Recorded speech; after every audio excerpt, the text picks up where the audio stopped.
అంబేద్కర్ జయంతి సందర్భంగా రాష్ట్ర ప్రభుత్వం ఎస్సీ వర్గీకరణను ఇవాళ నుంచి ఇంప్లిమెంట్ చేస్తున్నట్టుగా ప్రకటించింది.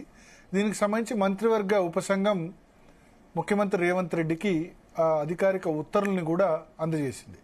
సో ఈ విషయం మీద మనతో మాట్లాడేందుకు వర్గీకరణ గురించి 30 సంవత్సరాలుగా పోరాటం చేసి దాన్ని వర్గీకరణ కళ అన్నది సాకారం చేసిన వ్యక్తి ప్రస్తుతం మన స్టూడియోలో మందకృష్ణ మాదిక్ గారు ఉన్నారు. మందకృష్ణ మాదిక్ గారు, ముందుగా మీకు కంగ్రాచులేషన్స్. చాలా మంది అంటే ఇప్పుడు రెండు ఉండేవి, ఒకటేంటంటే మహిళా రిజర్వేషన్ బిల్లు, వర్గీకరణ. ఇవి అన్ని పార్టీలు సపోర్ట్ చేస్తాయి, బట్ అల్టిమేట్ గా ఇది కాదు అని అనేవాళ్ళు. బహుశా విచిత్రం ఏందో సంవత్సరం లోపే రెండు అయిపోయినాయి. మహిళా reservation bill 1 year back Modi government pass చేసింది. వర్గీకరణ అన్న కళ సాకారమైంది. అన్ని రాజకీయ పార్టీలు సపోర్ట్ చేసినా కానీ ఈ రెండు అంశాలే. సో ఎట్లా చూస్తారు ఇవాళ అంబేద్కర్ జయంతి రోజు దీన్ని రాష్ట్ర ప్రభుత్వం మీకు గిఫ్ట్గా ఇవ్వడం? ముందుగా నా తమ్ముడిగా మీకు ధన్యవాదాలు. ఈ వర్గీకరణ లక్ష్యం నెరవేరిన సందర్భంగా మీరు అభినందనలు తెలియజేయడానికి మీ స్ఫూర్తి దానికి కారణం. దీని మొదటి నుంచి నా తమ్ముడిగా మీరు, టోటల్ మీడియా కూడా ఈ న్యాయమైన పోరాటానికి అండగా నిలబడ్డది. నా తమ్ముడిగా మీకు, టోటల్ మీడియాకు కూడా నేను ధన్యవాదాలు చెప్తున్నా, సమాజానికి కూడా ధన్యవాదాలు చెప్తున్నాను. నేను అయితే ఈరోజు ఏప్రిల్ 14 డాక్టర్ బాబాసాహెబ్ అంబేద్కర్ జయంతి ఉత్సవాలు దేశంలో కాదు ప్రపంచం మొత్తం జరుపుకుంటున్న సందర్భం. ఆయనకు ఏ అంశం నీకు చాలా గొప్ప అంశంగా నువ్వు చూస్తావు అన్నప్పుడు సామాజిక న్యాయ అంశం నాకు గొప్ప అంశం అని చెప్పగలిగాడు అతను. సామాజిక న్యాయానికి నిర్వచనం చెప్పాలనుకున్నప్పుడు కొన్ని వందల సంవత్సరాలుగా వివక్షతకు, దోపిడీకి, అన్యాయానికి గురైన వర్గాలకు ఈ స్వతంత్ర భారతదేశంలో అయినా సరే ఆ అన్యాయం జరగకుండా న్యాయాన్ని అందించడమే సామాజిక న్యాయం అని చెప్పి ఒక గొప్ప మాట మాట్లాడాడు. దాని కొనసాగింపుగా ఆయన రిజర్వేషన్ల గురించి మాట్లాడుతూ, నేను సాధించి పెట్టిన రిజర్వేషన్ల ఫలాలు దళితుల్లో ఉండబడే ఏ ఒక్క కులానికో కాకుండా దళితుల్లో ఎన్ని కులాలు ఉన్నాయో అన్ని కులాలకు వారి వారి జనాభా దామాషి ప్రకారం అందాలని చెప్పి, అందుకు దళితులు కూడా రిజర్వేషన్లను పంచుకోవాలని చెప్పి డాక్టర్ బాబాసాహెబ్ అంబేద్కర్ తాను రాసిన గ్రంథాల్లో కూడా స్పష్టం చేశాడు. అంటే ఇప్పుడు ఆయన పుట్టిన రోజే ఈ రోజు ఒక జీవో వచ్చేసింది, తెలంగాణ ప్రభుత్వం జీవో జారీ చేసింది. అంటే ఏ సామాజిక న్యాయం అయితే ఆయన మొదటి నుంచి ఆ అంశాన్ని ముందుకు తీసుకొచ్చాడో అదే సామాజిక న్యాయం ముందుకు తీసుకెళ్లే దశలో వచ్చినదే వర్గీకరణ. మొదటి సామాజిక న్యాయం ఆయన రిజర్వేషన్ సాధించడం అవుతే, రెండో అడుగు ఆ రిజర్వేషన్ ఫలాలు అందరికి దక్కేలాగా చేయడం, అందరికి దక్కేలాగా చేయడం అనే ఒక నిర్ణయం ఇప్పుడు తెలంగాణ ప్రభుత్వం అనేది చేసింది. ఒకటి బాలలు ఏం క్లెయిమ్ చేస్తారంటే వర్గీకరణను అంబేద్కర్ కూడా వ్యతిరేకించారంటారు, వాస్తవం కాదా? బహుశా మాదిగల కంటే ఎక్కువ డాక్టర్ బాబాసాహెబ్ అంబేద్కర్ గ్రంథాలను చదువుకున్నది వాళ్ళే. ఎందుకంటే మొదటి చదువులు, మొదటి మేధావర్గం అంతా వాళ్ళకే అవకాశం వచ్చింది కాబట్టి వాళ్ళే ఆ గ్రంథాల మీద ఎక్కువ పట్టు ఉండాలి వాస్తవానికి. బహుశా ఆ గ్రంథాల్లో అన్ని అంశాలు వాళ్ళు చదివి ఉన్నారేమో కానీ ఈ అంశం చదివినా దీన్ని కనుమరుగు చేసే ప్రయత్నం చేయడంలో భాగంగా అట్లాంటి మాటలు వస్తుంటాయి. నేను ఆయన గ్రంథాల నుంచే నేను 2 విషయాలు చెప్తున్నా. నేను ఒకటి మొదటి వ్యాలంలో ఉంటుంది, 2 17వ వ్యాలంలో కూడా ఉంటుంది.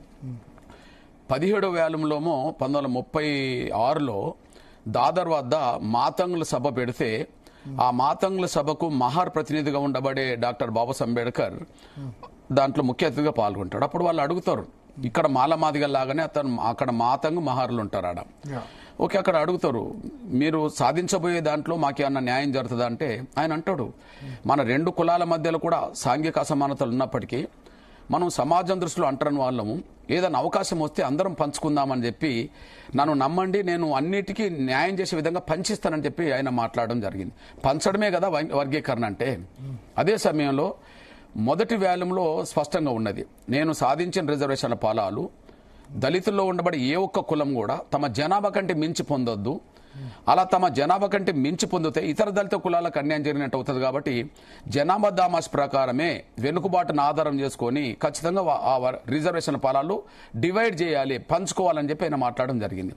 నేను ఇప్పుడు 2 గ్రంథాల పేరు చెప్పాను, దయచేసి అది చదువుకుంటే అయిపోతుంది కదా. అంటే వాళ్ళు మాకంటే ఎక్కువ, మాదిగల కంటే ఎక్కువ వాళ్ళకి ఈ గ్రంథాల మీద పట్టు ఉన్నది. కానీ అసలైన సామాజిక న్యాయ అంశాన్ని తొక్కిపెట్టి రిజర్వేషన్ల ఫలాలు ఏకపక్షంగా పొందిన వర్గం కాబట్టి ఆ అంశం మాత్రమే తొక్కిపెట్టి మాట్లాడడం జరుగుతున్నది. కాకపోతే సమాజం ఎటువైపు ఉండాలని నిర్ణయం తీసుకున్నప్పుడు టోటల్గా సమాజం వర్గీకరణ కోరుకునే శక్తులకి అండగున్నదనే విషయం మనం మర్చిపోవద్దు. ఎగ్జాంపుల్ మీ దృష్టికి తీసుకొస్తున్నాను. ఇప్పుడు డాక్టర్ బాబాసాహెబ్ అంబేద్కర్ రాజ్యాంగం రాసిన తర్వాత 56లో చనిపోయాడు. 65లోనే దళితుల రిజర్వేషన్లు అందరికి అందుతున్నాయా లేదని చెప్పి ఒక కమిషన్ లాల్ బహదూర్ శాస్త్రి ప్రధానమంత్రి ఉన్నప్పుడు పడితే ఆ లోకూర్ కమిటీ వర్గీకరణ జరగాలని చెప్పింది కదా. పోనీ చంద్రబాబు నాయుడు గారు రామచంద్ర కమిషన్ వేశాడు, ఇక్కడ అక్కడను దేశవ్యాప్తంగా చేసింది లాల్ బహదూర్ శాస్త్రి కమిషన్. ఇక్కడ చంద్రబాబు నాయుడు గారు ఉమ్మడి ఆంధ్రప్రదేశ్ కమిషన్ వేశాడు. కమిషన్ కూడా వర్గీకరణ జరగాలని చెప్పింది కదా. అంటే అందరికీ న్యాయం జరగలేదు కాబట్టి వర్గీకరణ జరగని చెప్పింది కదా. పోనీ మన్మోహన్ సింగ్ ప్రభుత్వం ఉషా మేరా కమిషన్ వేసింది, అది కూడా వర్గీకరణ జరగాలని చెప్పింది కదా. ఇక్కడనే కాదు, మీరు కర్ణాటకకి వెళితే జస్టిస్ సదాశివన్ కమిషన్ చెప్పింది వర్గీకరణ జరగాలని చెప్పింది కదా. నిన్నగాక మొన్న కమిషన్ వేసిండ్రు, ఆ కమిషన్ కూడా కర్ణాటకలో చెప్పింది వర్గీకరణ జరగాలని చెప్పింది కదా. తమిళనాడులో జస్టిస్ జనార్దన్ కమిషన్ చెప్పింది వర్గీకరణ జరగాలని. మహారాష్ట్రలో లాహుజీ సాల్వే కమిషన్ గతంలో చెప్పింది వర్గీకరణ జరగాలని అంబేద్కర్ సొంత రాష్ట్రంలో. ఉత్తరప్రదేశ్లో హుకుమ్ సింగ్ కమిషన్ వర్గీకరణ జరగాలని చెప్పింది కదా. అదే సమయంలో పంజాబ్లో గుర్నామ్ సింగ్ కమిషన్ వర్గీకరణ జరగాలని చెప్పింది కదా.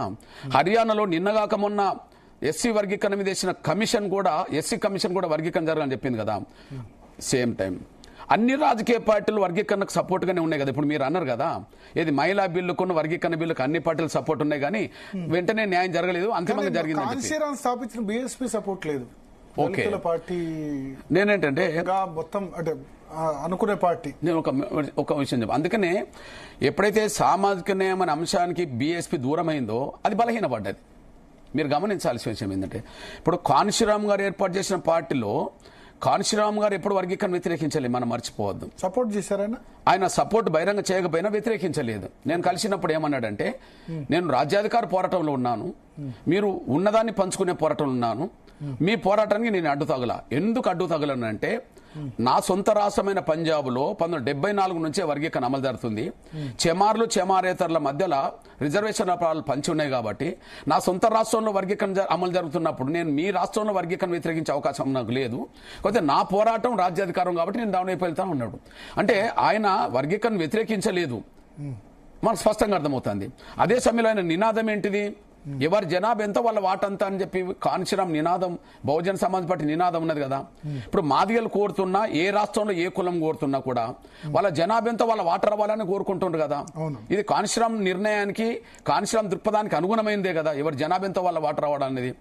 ఆ నిర్ణయాన్ని, కాన్షీరామ్ దృక్పథాన్ని మాయావతి గారు వక్రీకరించి పక్కదారి పట్టించి వర్గీకరణ వ్యతిరేకించే స్టాండ్ తీసుకున్నది. స్టాండ్ తీసుకోవడం వల్ల ఏమైంది, అక్కడ టోటల్ దళితుల శక్తుల్లో వర్గీకరణ కోరుకునే శక్తులు అక్కడ ఉన్నాయి కాబట్టి వర్గీకరణ కోరుకునే శక్తులు వర్గీకరణకు వ్యతిరేకంగా నిలబడ్డ మాయావతికి దూరం అయిపోయారు. దూరం అయిపోవడం వల్ల ఏమైంది, కాన్షీరామ్ గారు ఉన్నప్పుడు దళితులందరూ ఏకంగానే ఉన్నారు. ఏది మరి ఇప్పుడు మాయావతి వెనక దళితులందరూ లేరు కదా, చెమార్ల వరకే మిగిలిండ్రు. ఇప్పుడు చెమారేతర దళితులు ఎటు వెళ్ళిపోయినరు, వర్గీకరణ ఎవరైతే సపోర్ట్ చేస్తారో వాళ్ళ వైపు వెళ్ళిపోయినరు. అంటే వర్గీకరణ సమర్థించిన వాళ్ళు మాయావతి వెనుక జాతవులు ఉన్నట్టున్నారు. అరే చెమార్లు జాటవులు అంటే ఒక సామాజిక వర్గం కింద వస్తారు. మరి చెమార్ జాటవేతర కులాలు అక్కడ ఉన్నాయి కదా, ఏది వాల్మీకి ఇట్లాంటి కులాలు, కులాలు ఉన్నాయి కదా, పారిశుద్ధ కార్మిక వర్గం చేసే కులాలు. వాళ్ళు జనాభాలో ఎంత శాతం ఉన్నారు, 45% ఉన్నారు వాళ్ళు అక్కడ ఎస్సీలో. మీరు గమనించండి, 22%లో 45% అంటే మినిమం 10% కదా. మరి 10% దళిత వర్గంలో ఉన్న వాళ్ళందరూ దూరం అయిన తర్వాత బీఎస్పీ అక్కడ కుప్పగూలిపోయింది కదా.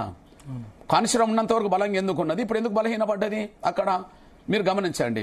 ఇప్పుడు దక్షిణాదిలో ఎస్సీ వర్గీకరణ ఉద్యమం బలంగా జరుగుతుంది, మాదిగలు చేస్తుండ్రు. ఆంధ్రప్రదేశ్, తెలంగాణ, కర్ణాటక, తమిళనాడు, మహారాష్ట్రలో కూడా వర్గీకరణ ఉద్యమం బలంగా జరుగుతుంది. ఇప్పుడు మీరు గమనించండి, మరి దక్షిణాది రాష్ట్రాల్లో మాదిగల మెజారిటీ కదా, వాళ్ళకి అన్యాయం జరిగిందని పోరాటం చేస్తున్నారు కదా. ఈ పోరాటాన్ని వ్యతిరేకించింది ఎవరు, ఇప్పుడు బీఎస్పీ అంటున్నారు కదా మీరు. మరి బీఎస్పీ బలపడ్డదా బలహీనపడ్డదా, ఇక్కడ మాదిగల పోరాటాన్ని సమర్థించినప్పుడు ఇంకా ఎక్కడికి వెళ్ళి పునాదులు వేసుకుంటుంది బీఎస్పీ. కర్ణాటకలో బీఎస్పీ రాష్ట్ర అధ్యక్షులు రాజీనామా చేయాల్సిన పరిస్థితి ఎందుకు వచ్చింది? ఇతర రాష్ట్రాల్లో బీఎస్పీలో పనిచేస్తున్న వాళ్ళందరూ ఎందుకు బీఎస్పీకి రాజీనామా చేసే పరిస్థితి తెచ్చుకుంటున్నారు? అంటే సామాజిక న్యాయం కోసం బలమైన ఉద్యమం ఇక్కడ నడుస్తుంటే దాన్ని వ్యతిరేకించడం వల్ల ఉన్న బీఎస్పీకి ఉండబడి 1% ఓటు కూడా లేకుండా పోయే పరిస్థితి వచ్చింది కదా.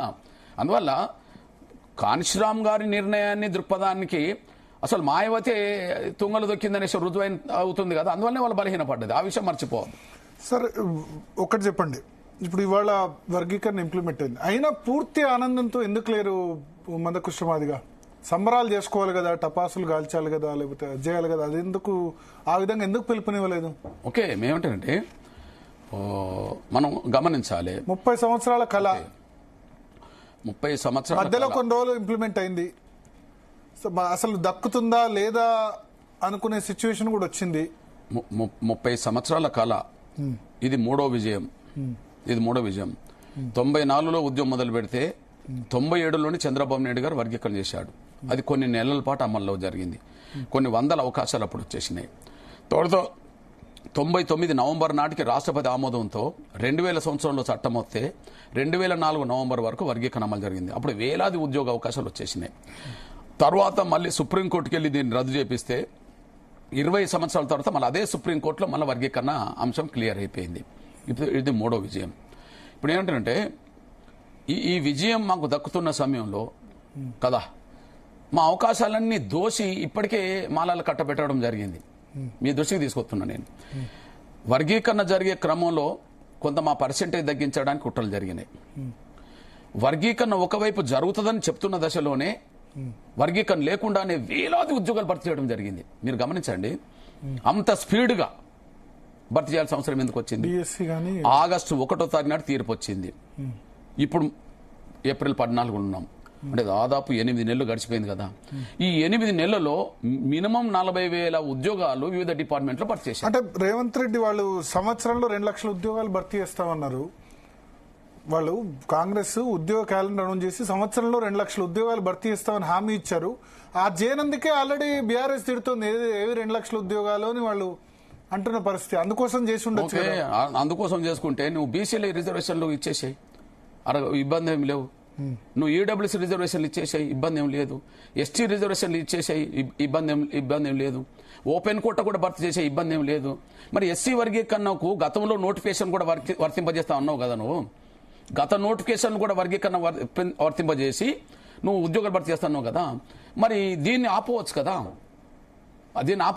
8 నెలల్లోనే అంత స్పీడ్ ఎందుకు పెట్టావు? అంతేందుకు మొన్నటికి మొన్న ఒక 5 డిపార్ట్మెంట్లలో 1 వీక్లోనే మీరు భర్తీ చేయడానికి ప్రకటనలు చేశారు కదా. ఇప్పుడు మీరు చెప్పండి, గ్రూప్ 1 ఇప్పుడు పోతే ఇంకో 2 ఏళ్ళ గ్రూప్ 1 వస్తుందా? గ్రూప్ 2 2 ఏళ్ళకి వస్తుందా? మరి ఇట్లాంటి 5 ఏళ్లకో 10 ఏళ్లకో ఒకసారి వచ్చే అవకాశాలు కూడా వర్గీకరణ చేయబోతున్నామని మీరే అసెంబ్లీ తీర్మానం చేసి మీరే చట్టం మీద త్వరలో రాబోతుందన్న తర్వాత కూడా అసలు 1 వీక్లో చట్టం రాబోతుందని తెలిసి కూడా ఎందుకు వారిని భర్తీ చేసుకుంటూ వచ్చారు? అదే సమయంలో మీ దృష్టికి ఇంకో విషయం తీసుకొస్తున్నాను నేను. ఒక వారం 10 రోజులుగా ప్రమోషన్లు ఇచ్చుకుంటూ పోయారు. ఇప్పుడు ఉదాహరణకు ఆర్థిక శాఖ ఎవరి దగ్గర ఉన్నది? మల్లుబట్టి విక్రమార్క దగ్గర. మరి ఆర్థిక శాఖలో నిన్న మొన్న ఒక వారం రోజులుగా ప్రమోషన్లను ఎందుకు ఇచ్చుకుంటూ పోయారు? అంటే వర్గీకరణ జరిగితే ప్రమోషన్లో మాదిగ బిడ్డలు ముందుకు వస్తారు కదా, మాదిగ ఉద్యోగస్తులకు కొంత న్యాయం జరుగుతుంది కదా. అంటే వర్గీకరణ ఇవాళ జరుగుతుందని తెలుసు, నిన్న మొన్న వర్గీకరణ లేకుండా మీరు ప్రమోషన్లు ఇచ్చారనుకో, అంటే మాకు అన్యాయం చేసినట్టే కదా. అంటే ఉద్యోగాల్లో మాకు అన్యాయం చేసి, గ్రూప్ 1లో మాకు అన్యాయం చేసి, గ్రూప్ 2లో చేసి, టీచర్ పోస్టులో చేసి, అన్ని డిపార్ట్మెంట్లో చేసి, చివరికి ప్రమోషన్లో రిజర్వేషన్లు కూడా అమలు జరిగే సమయంలో వర్గీకరణ లేకుండానే నిన్నగా ఇవాళ జీవో వస్తుందని అందరికి తెలుసు. నిన్నటి వరకు నిన్న చేసినప్పుడు మీరు బట్టి విక్రమార్కను ప్రశ్నించలేదా? నిన్న మొన్న చేసినప్పుడు ఆర్థిక శాఖలో ఇచ్చిన మీరు ఒక గమనించండి, ఎంప్లాయీస్ ప్రశ్నించలేదా? మీరు ఒకసారి గమనించండి. నిన్న నేను పోతుంటే నిన్న అటు ఖమ్మం వైపు వెళ్తున్నా, ఒక అంబేద్కర్ విగ్రహావిష్కరణకు వెళ్తున్నా. నిన్న ఒక ఆఫీసర్లు నాకు వివేర్ హోటల్లో మేము టీ తాగుతున్న సమయంలో అక్కడ కలిపి, అన్న మా డిపార్ట్మెంట్లో నిన్న ఇది జరుగుతుంది మొన్న జరుగుతుంది అన్నారు. ఇదేమన్నా బహిరంగంగా చెప్పి చేస్తున్నారా? ఇవే అన్న బహిరంగ చెప్తున్నారా? రహస్యంగా ఎంత వీలైతే అంత వర్గీకరణ లేకుండానే అన్ని అవకాశాల్లో మేము ముందు అడిగేయాలని చెప్పి రహస్యంగా చేస్తున్న కథ ఇది. దీన్ని బట్టి అర్థమేమవుతుంది అంటే మాకు ఒక వర్గీకరణ జీవో అనేది ఇచ్చినట్టు ఇచ్చి అసలు ఈ ఉద్యోగాలన్నీ ఆగమేఘాలను భర్తీ చేస్తే ఇప్పుడు ఏ ఉద్యోగాలు భర్తీ చేస్తారు చెప్పండి? ఇప్పుడు మీరు గ్రూప్ 1 ఇవ్వగలుగుతారా? గ్రూప్ 2 ఇవ్వగలుగుతారా? 11,000 టీచర్ పోస్టులు మొన్న భర్తీ చేశారు, మళ్ళీ టీచర్ పోస్టులు వెంటనే భర్తీ చేస్తారా? అంటే మాకు డాక్టర్ బాబాసాహెబ్ అంబేద్కర్ కాలంలో ఉన్నది కదా, నేను అంతకుముందు చెప్పినట్టుగానే పూనా ఒడంబడిక సంతకం పెట్టిన అంబేద్కరే పూనా ఒడంబడికలో కూడా నాకు మన జాతులకు అన్యాయం జరిగిందని నేను చెప్పగలిగాడు. రిజర్వేషన్ సాధించిన మహనీయుడే పూనా ఒడంబడికల్లో మా వాళ్ళకి అన్యాయం జరిగిందని చెప్పగలిగాడు. అవును, వర్గీకరణ వచ్చినట్టే కనిపిస్తుంది, కానీ వర్గీకరణ ఫలాలు ఈ సంవత్సరం అందుకునే అవకాశం ఉన్నదా? మా బిడ్డలు కనీసం ప్రమోషన్లన్నా మా బిడ్డలకు అందుకునే అవకాశం ఉన్నదా? లేకుండా చేశారు. దీన్ని బట్టి అర్థమవుతుంది మేము ఇప్పుడు పండుగ చేసుకోవాలా? ఎవరు ఉన్నారు ఇవన్నిటి వరకు? రేవంత్ రెడ్డి అయితే నాకు ఇప్పుడనగా తెలుగుదేశం పార్టీ ఉన్నప్పటి నుంచి కూడా మాదిగల పక్షపాతులానే కనిపిస్తాడు. ఫస్ట్ ఎస్సీ వర్గీకరణ తీర్పు వస్తే బీజేపీ నేతలు కూడా మాట్లాడలేదు. సుప్రీంకోర్టు 2-3 రోజులు బీజేపీ నేతలు మాట్లాడలే, కానీ అసెంబ్లీలో ఇమీడియట్ గా మాట్లాడింది రేవంత్ రెడ్డి. నేను ఒక విషయం చెప్పనా, ఆయన పదవికి పనంగా వస్తుంది అనుకుంటే ఎక్కడైనా రాజీ పడతాడు. మాకు సింపథైజరే అని ఆయన చెప్పుకుంటాడు, మాకు సింపథైజరే కావచ్చు కాదా? మా ఉద్యమాల్లో అప్పుడప్పుడు పాల్గొన్న సందర్భం ఉంటే మేము కూడా అట్లనే అనుకోవాల్సి వస్తుంది. కానీ అంతిమంగా ఫలితాలు ఎవరికి వచ్చినాయి? జీవో మాకు వచ్చేసింది, జీవో వచ్చేసింది. కానీ ఫలితాల సంగతి ఏంటి? రేవంత్ రెడ్డి ఒక్కడి చేతిలో కాంగ్రెస్ ప్రభుత్వం లేదు. అదే మల్లికార్జున ఖర్గే, రాహుల్ గాంధీ, మల్లికార్జున ఖర్గే, రాహుల్ గాంధీ మాల మంత్రుల మీద ఒత్తిడి తీసుకురావాల్సిన బాధ్యత మీది కదా. ఒక్క రేవంత్ రెడ్డినే తిడితే ఏం లాభం? మాకు హామీ ఇచ్చింది ఎవరు? అసెంబ్లీలో మాట్లాడింది ఎవరు? నువ్వే చెప్తున్నావు కదా మీకు అనుకూలమని చెప్పి, మీరే చెప్పాను కదా బ్రదరు. అసెంబ్లీలో ముఖ్యమంత్రి చాలా ముందుగా మాట్లాడిందని చెప్పి, మరి ముందుగా మాట్లాడినోడు వెనకకి ఎందుకు పోయాడు కదా చెప్పండి, అంతే కదా. అప్పుడు మేము అంటున్నది ఏంటంటే ఇప్పుడే చెప్పాను, ఆయన పదవికి కూడా ఎసరు తీసుకొస్తామని చెప్పే అంత శక్తివంతులు వాళ్ళు. ఏది మేము చెప్పినట్టు వినకపోతే, కమిషన్ నిర్ణయం అంతో ఇంతో మాకు అనుకూలంగా రాకపోతే, లేదా వర్గీకరణ లేకుండానే ఉద్యోగాలు భర్తీ చేయకపోతే, వర్గీకరణ జరగక ముందే మీరు ప్రమోషన్లు ఇవ్వకపోతే, మీ పదవిని కూడా తీసేస్తామనే స్థాయిలో వాళ్ళు హెచ్చరిక చేసే స్థాయిలో వాళ్ళు ఉన్నారు. ఓకే, ముఖ్యమంత్రి మల్లికార్జున ఖర్గే 2-3 సార్లు మందలించినట్టుగా లేదా? ఆయనే చెప్పుకుంటాడు కదా. లేదా కొప్పుల రాజు దీన్ని ప్రభావితం చేయలేదా? ఈ వెంకటస్వామి కొడుకులు లేదా మనుమలు లేదా మల్లుబట్టి విక్రమార్క సంబంధించిన వాళ్ళందరూ కలిసి ఇవన్నీ మల్లుబట్టి విక్రమార్క శాఖలో ఎందుకు ప్రమోషన్లు ఇచ్చారు ఈ 2-3 రోజుల్లో? అంటే కాంగ్రెస్ పార్టీలో మాలలాధిపత్యం ఎక్కువ అనే విషయం నేను మొదటి నుంచి చెప్పుకుంటూ వస్తున్నాను. దానికి తొలగినట్టు ఉన్నదా లేదా?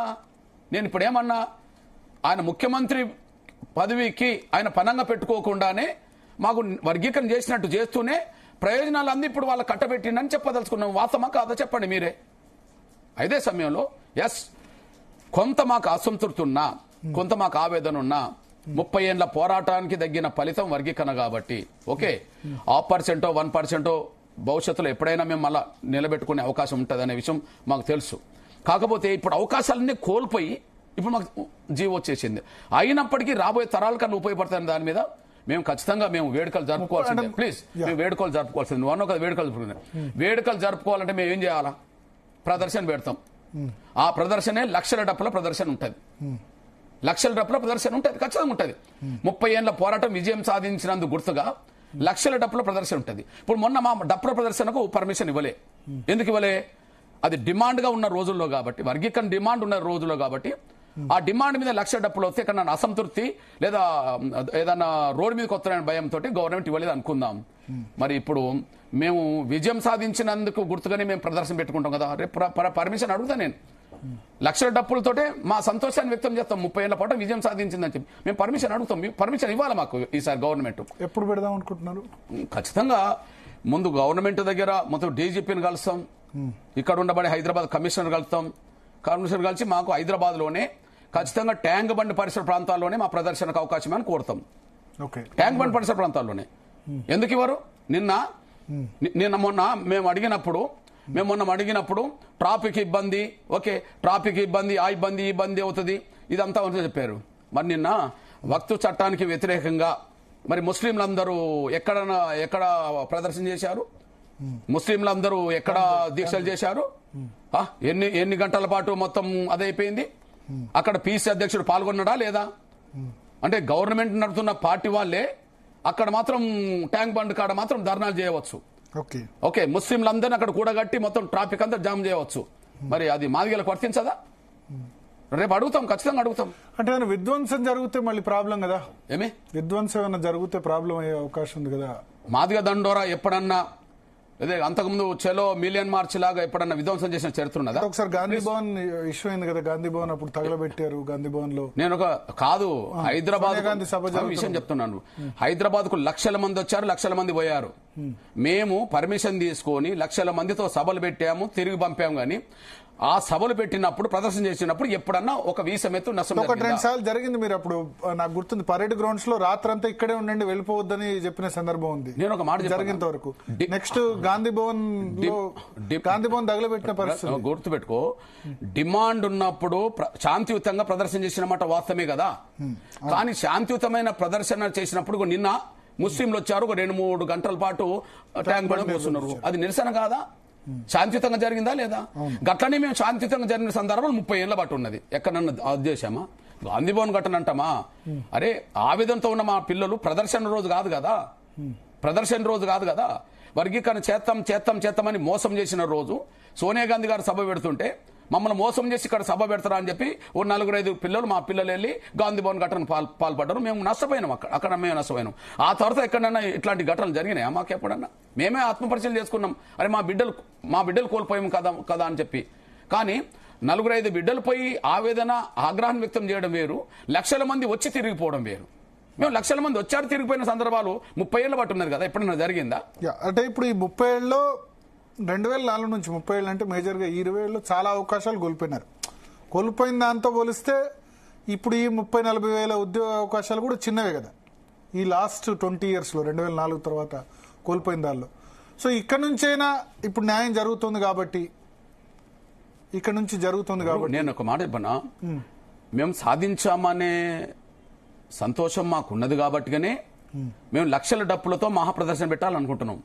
ఆ మేరకు సంతోషం లేకపోతే ప్రదర్శన ఎందుకు పెడతాం మేము? నంబర్ 1.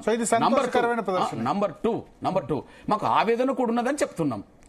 ఇప్పుడు పూనా ఒడంబడిక సంతకం పెట్టిన అంబేద్కర్ కూడా ఆ రోజు ఆవేదన ఉన్నది. రిజర్వేషన్లు అప్పుడు సాధించాడు. అట్లనే మీరు గమనించండి.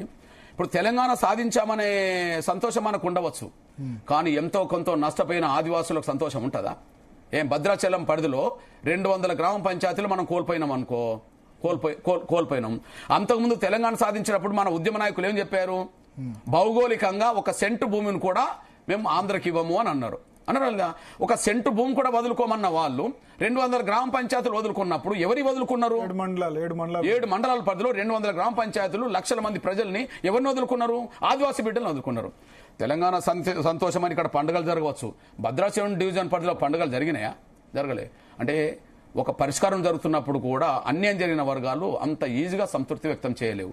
మా ఆవేదన ఉన్నది కొంత, అదే సమయంలో సాధించిన సంతోషం ఉన్నది. సాధించిన సంతోషానికి తగ్గట్టుగానే మేము ప్రదర్శన పెట్టాలనుకుంటున్నాం. అది కొంతమంది ఏమంటారంటే, అంటే వాళ్ళ అలిగేషన్, నేను దాంతో సమర్థించను, మందకృష్ణ మాదిక్ ఏదో ఒకటి ఉండాలి, ఇప్పుడు అయిపోయింది కదా వర్గీకరణ, ఇంకా ఆయన ఏం చేస్తారు ప్రజల్లో ఉండేందుకు, అందుకనే ఆయన ఇంకా సాటిస్ఫాక్షన్ లేనట్టు వ్యవహరిస్తున్నారు, ఇంకా సంతృప్తి లేనట్టు. ఆయనకి ఇప్పుడు వర్గీకరణ అయిపోయింది కాబట్టి జనం ఆయన వెంట రారు కాబట్టి అందుకని ఏదో ఒక విధంగా నెగటివ్ గా మాట్లాడుతున్నారు అంటున్నారు. అది పూర్తిగా ఎంఆర్పిఎస్ ఉద్యమం మీద 30 ఏళ్ల పోరాటం మీద అవగాహన లేని వాళ్ళని చెప్తారు, లేదా ఎంఆర్పిఎస్ ఉద్యమం ఈ స్థాయికి ఎదిగినందుకు జీర్ణించుకోలేని వాళ్ళు అట్లాంటి మాటలు మాట్లాడతారు. ఈ దేశానికి అంబేద్కర్ చాలా గొప్పవాడే కదా, మరి పూనా అంబేద్కర్ జరిగిన రోజు ఆయన ఎందుకు అసంతృప్తి వ్యక్తం చేశాడు? ఆయన ఎందుకు ఆవేదన వ్యక్తం చేశాడు? ఆయన సాధించిన రిజర్వేషన్లు ఈ మేరకు ఇప్పుడు అమలు జరుగుతున్నాయి కదా. అంటే ఈ రిజర్వేషన్ల ఫలాలు అందుతున్నాయనే విషయం వాళ్ళకి తెలియదా? ఆయనకు తెలియదా? తెలుసు. అయినప్పటికీ స్వతంత్ర భూమిక పోషించే అవకాశం కోల్పోయినాం కదా అనేది కదా ఆయన ఆవేదన వ్యక్తం చేసింది. అందువల్ల సంతోషం ఏ స్థాయిలో వ్యక్తం చేశాడు, ఆవేదన ఎంత వ్యక్తం చేయాలో వ్యక్తం చేశాడు. నేను సంతోషానికి తగ్గట్టుగానే ప్రదర్శన పెట్టాలనుకుంటున్నా, కొంత నష్టం జరిగింది కాబట్టి ఆవేదన వ్యక్తం చేస్తున్నా. ఇకపోతే రెండో విషయం ఏంటంటే, ఈ సమస్య ఏంది బ్రదర్, సమాజం కోసం పాటుపడాలనుకునేటోళ్ళు 1.25 లక్షల సమస్యల మీద ప్రజల కోసం పనిచేస్తుంటారు. ఇప్పుడు ఎంఆర్పిఎస్ వర్గీకరణ అయిపోయింది అనుకుందాం. అరే వర్గీకరణ కోసం యుద్ధం జరుగుతున్న రోజుల్లోనే ఒకవైపు వర్గీకరణ పోరాటం చేస్తూనే సమాజం కోసం ఎన్నో ఉద్యమాలు నిర్మించాం కదా. చిన్నపిల్లలకు భారతదేశంలో ఎక్కడ జరగని ఉద్యమాలన్నీ తెలుగు నేల మీద ఎట్లా జరిగినాయి? ఎంఆర్పిఎస్ చేసుకుంటూ వచ్చేసి హక్కులు అందరి కోసం చేసింది. అంటే ఒక పక్క వర్గీకరణ ఉన్నప్పుడే ఆ లక్ష్యం కోసం కొట్లాడుతూనే ఎక్కడ రాజీ పడకుండానే ఉద్యమం చేస్తూ కూడా మళ్ళీ సమాజం కోసం జరిగిన ఉద్యమాలు కూడా చేసుకుంటూ వచ్చాం కదా. అంటే ఒక పోరాటం జరుగుతున్నప్పుడే సమాజం కోసం చేసిన వాళ్ళము, ఈ పోరాటం ఒక ముగింపుకు వచ్చిన తర్వాత ఇంకా సమాజం కోసం మరింత శక్తిని కూడా కడతాం కదా. మరింత సమయం వెచ్చిస్తాం కదా. అందువల్ల అమాయకులన్నా ఆ మాట అంటారు, లేకపోతే జీర్ణించుకోలేని ఆ మాట అంటారు. వాళ్ళని చూసి మనము చూడంటే పోవడం తప్ప మన ప్రయాణం అయితే ఆపలేము కదా, అది విషయం. సో ఇప్పుడు ఆంధ్రప్రదేశ్లో వర్గీకరణ జరిగింది, ఇక్కడ కూడా వర్గీకరణ జరిగింది. ఆంధ్రప్రదేశ్లో ఇంకొక వారం రోజులు జరగబోతుంది. అంటే సరే అక్కడ కూడా బిల్ పాస్ అయింది. బిల్లు కాదు, బహుశా ఆర్డినెన్స్ రూపంగా వస్తుంది. అక్కడ శాసనసభలో తీర్మానం జరిగింది కానీ అది ఇంకో ఆర్డినెన్స్ రూపంగా వస్తుంది. ఇక్కడ చట్ట రూపంగా వచ్చింది, అక్కడ ఆర్డినెన్స్ రూపంగా వస్తుంది. బహుశా వారం రోజుల్లో రాబోతుంది. నేను ఒక మాట చెప్పనా, అక్కడికి ఇక్కడికి తేడా చెప్తాను నేను. మేము అక్కడ నష్టపోలే, ఇక్కడ నష్టపోయాను. నష్టపోలే. అవును, అక్కడ 6.5% అని చెప్తున్నారు. అట్లా కాదు. అరే మా జనాభా ఎంతో గంతే అడుగుతాం కదా. మేము ఇక్కడ తక్కువ వస్తే మేము ప్రశ్నిస్తున్నాం కదా, అక్కడ మా వాటా మాకు వచ్చింది కాబట్టి మేము అంగీకరిస్తున్నాం. సింపుల్ విషయం. మా జనాభా కంటే మించి మేము కోరట్లేదు ఇక్కడ గాని అక్కడ గాని. కాబట్టి మా జనాభా ఇక్కడ ఎంత ఉన్నదో అంత రావాలనుకున్నాం. కొన్ని కుట్రల వల్ల 1% తగ్గిందనేసి రుజువు అవుతుంది. అది ఇప్పుడు మేము బయట మా కొంత తగ్గిందని చెప్పాం, మరి అసెంబ్లీ కూడా మా మాటకు విలువనిచ్చి ప్రతిపక్షాలు మాట్లాడినాయి కదా. అవి ఇది పక్కకు పెట్టేసేయండి. అక్కడికి తేడిందంటే మీరు గమనించండి. ఇప్పుడు ఎస్సీ వర్గీకరణ జరిగేంత వరకు ఎలాంటి నోటిఫికేషన్లు ఇవ్వము అన్నారు. ఇక్కడ అన్నారు, అక్కడ చంద్రబాబు అన్నాడు. కానీ ఒక్క నోటిఫికేషన్ అదనంగా రాలే. ఇక్కడ నోటిఫికేషన్లు వచ్చినాయి కదా. మరి ఏది సుప్రీంకోర్టు జడ్జిమెంట్ వచ్చిన తర్వాత కూడా నోటిఫికేషన్లు వచ్చినాయి కదా. మరి మీరు అన్న మాటకు విరుద్ధంగా ఇక్కడ వచ్చినాయి కదా. చంద్రబాబు నాయుడు పని చేయలేం. అదే సమయంలో వేలాది ఉద్యోగాల భర్తీ ఇక్కడ జరిగింది కదా. అక్కడ 100 ఉద్యోగాలు కూడా భర్తీ జరగలే. ఓకే, ఇక్కడ ప్రమోషన్ రిజర్వేషన్లు దొంగసాటుగా ఇక్కడ ఇచ్చారు కదా. అక్కడ ప్రమోషన్ రిజర్వేషన్లు ఇక్కడ అమలు జరగలే. అంటే రేపు వర్గీకరణ జరిగితే ఇక వచ్చే అవకాశాలు వెంటనే అందుతాయి. కానీ ఇక్కడ వర్గీకరణ జరిగింది కావచ్చు వల్ల, కానీ వెంటనే ఫలితాలు వస్తాయంటే ఇక్కడ ఫలితాలు రావు. ఒక మాట చెప్పాలంటే ఒక 2-3 ఏళ్ల ఫలితాలు కూడా ఇప్పుడు మాలోళ్ళు కొట్టుకెళ్లారు. రాబోయే 2-3 ఏళ్ల అవకాశాలు కూడా వాళ్ళు కొట్టుకెళ్లారు. ఇది అక్కడ లేదు. అక్కడ నష్టం చివరి నిమిషంలో కూడా మాకు మోసం జరిగింది, మాకు అన్యాయం జరిగింది, మాకు మోసం జరిగింది. ఎందుకు ఇంత మోసం జరిగితే, అన్యాయం జరిగితే ఎందుకు పెద్ద ప్రతిఘటన రావట్లేదు? నేను ఒక మాట చెప్పనా, ఎందుకంటే ఒకటి ఇప్పుడు ఎగ్జాంపుల్ మొన్న మాలలు సభ పెట్టారు పరేడ్ గ్రౌండ్ షో. చాలా పెద్ద సక్సెస్, చాలా మంది జనాలు వచ్చారు అని అన్నారు. ఆ సభ తర్వాత మాదిగల నుంచి కూడా రెస్పాన్స్ అదే స్థాయిలో వచ్చింది. మనం కూడా అప్పుడు ఆ సమయంలో ఇంటర్వ్యూ చేశాం.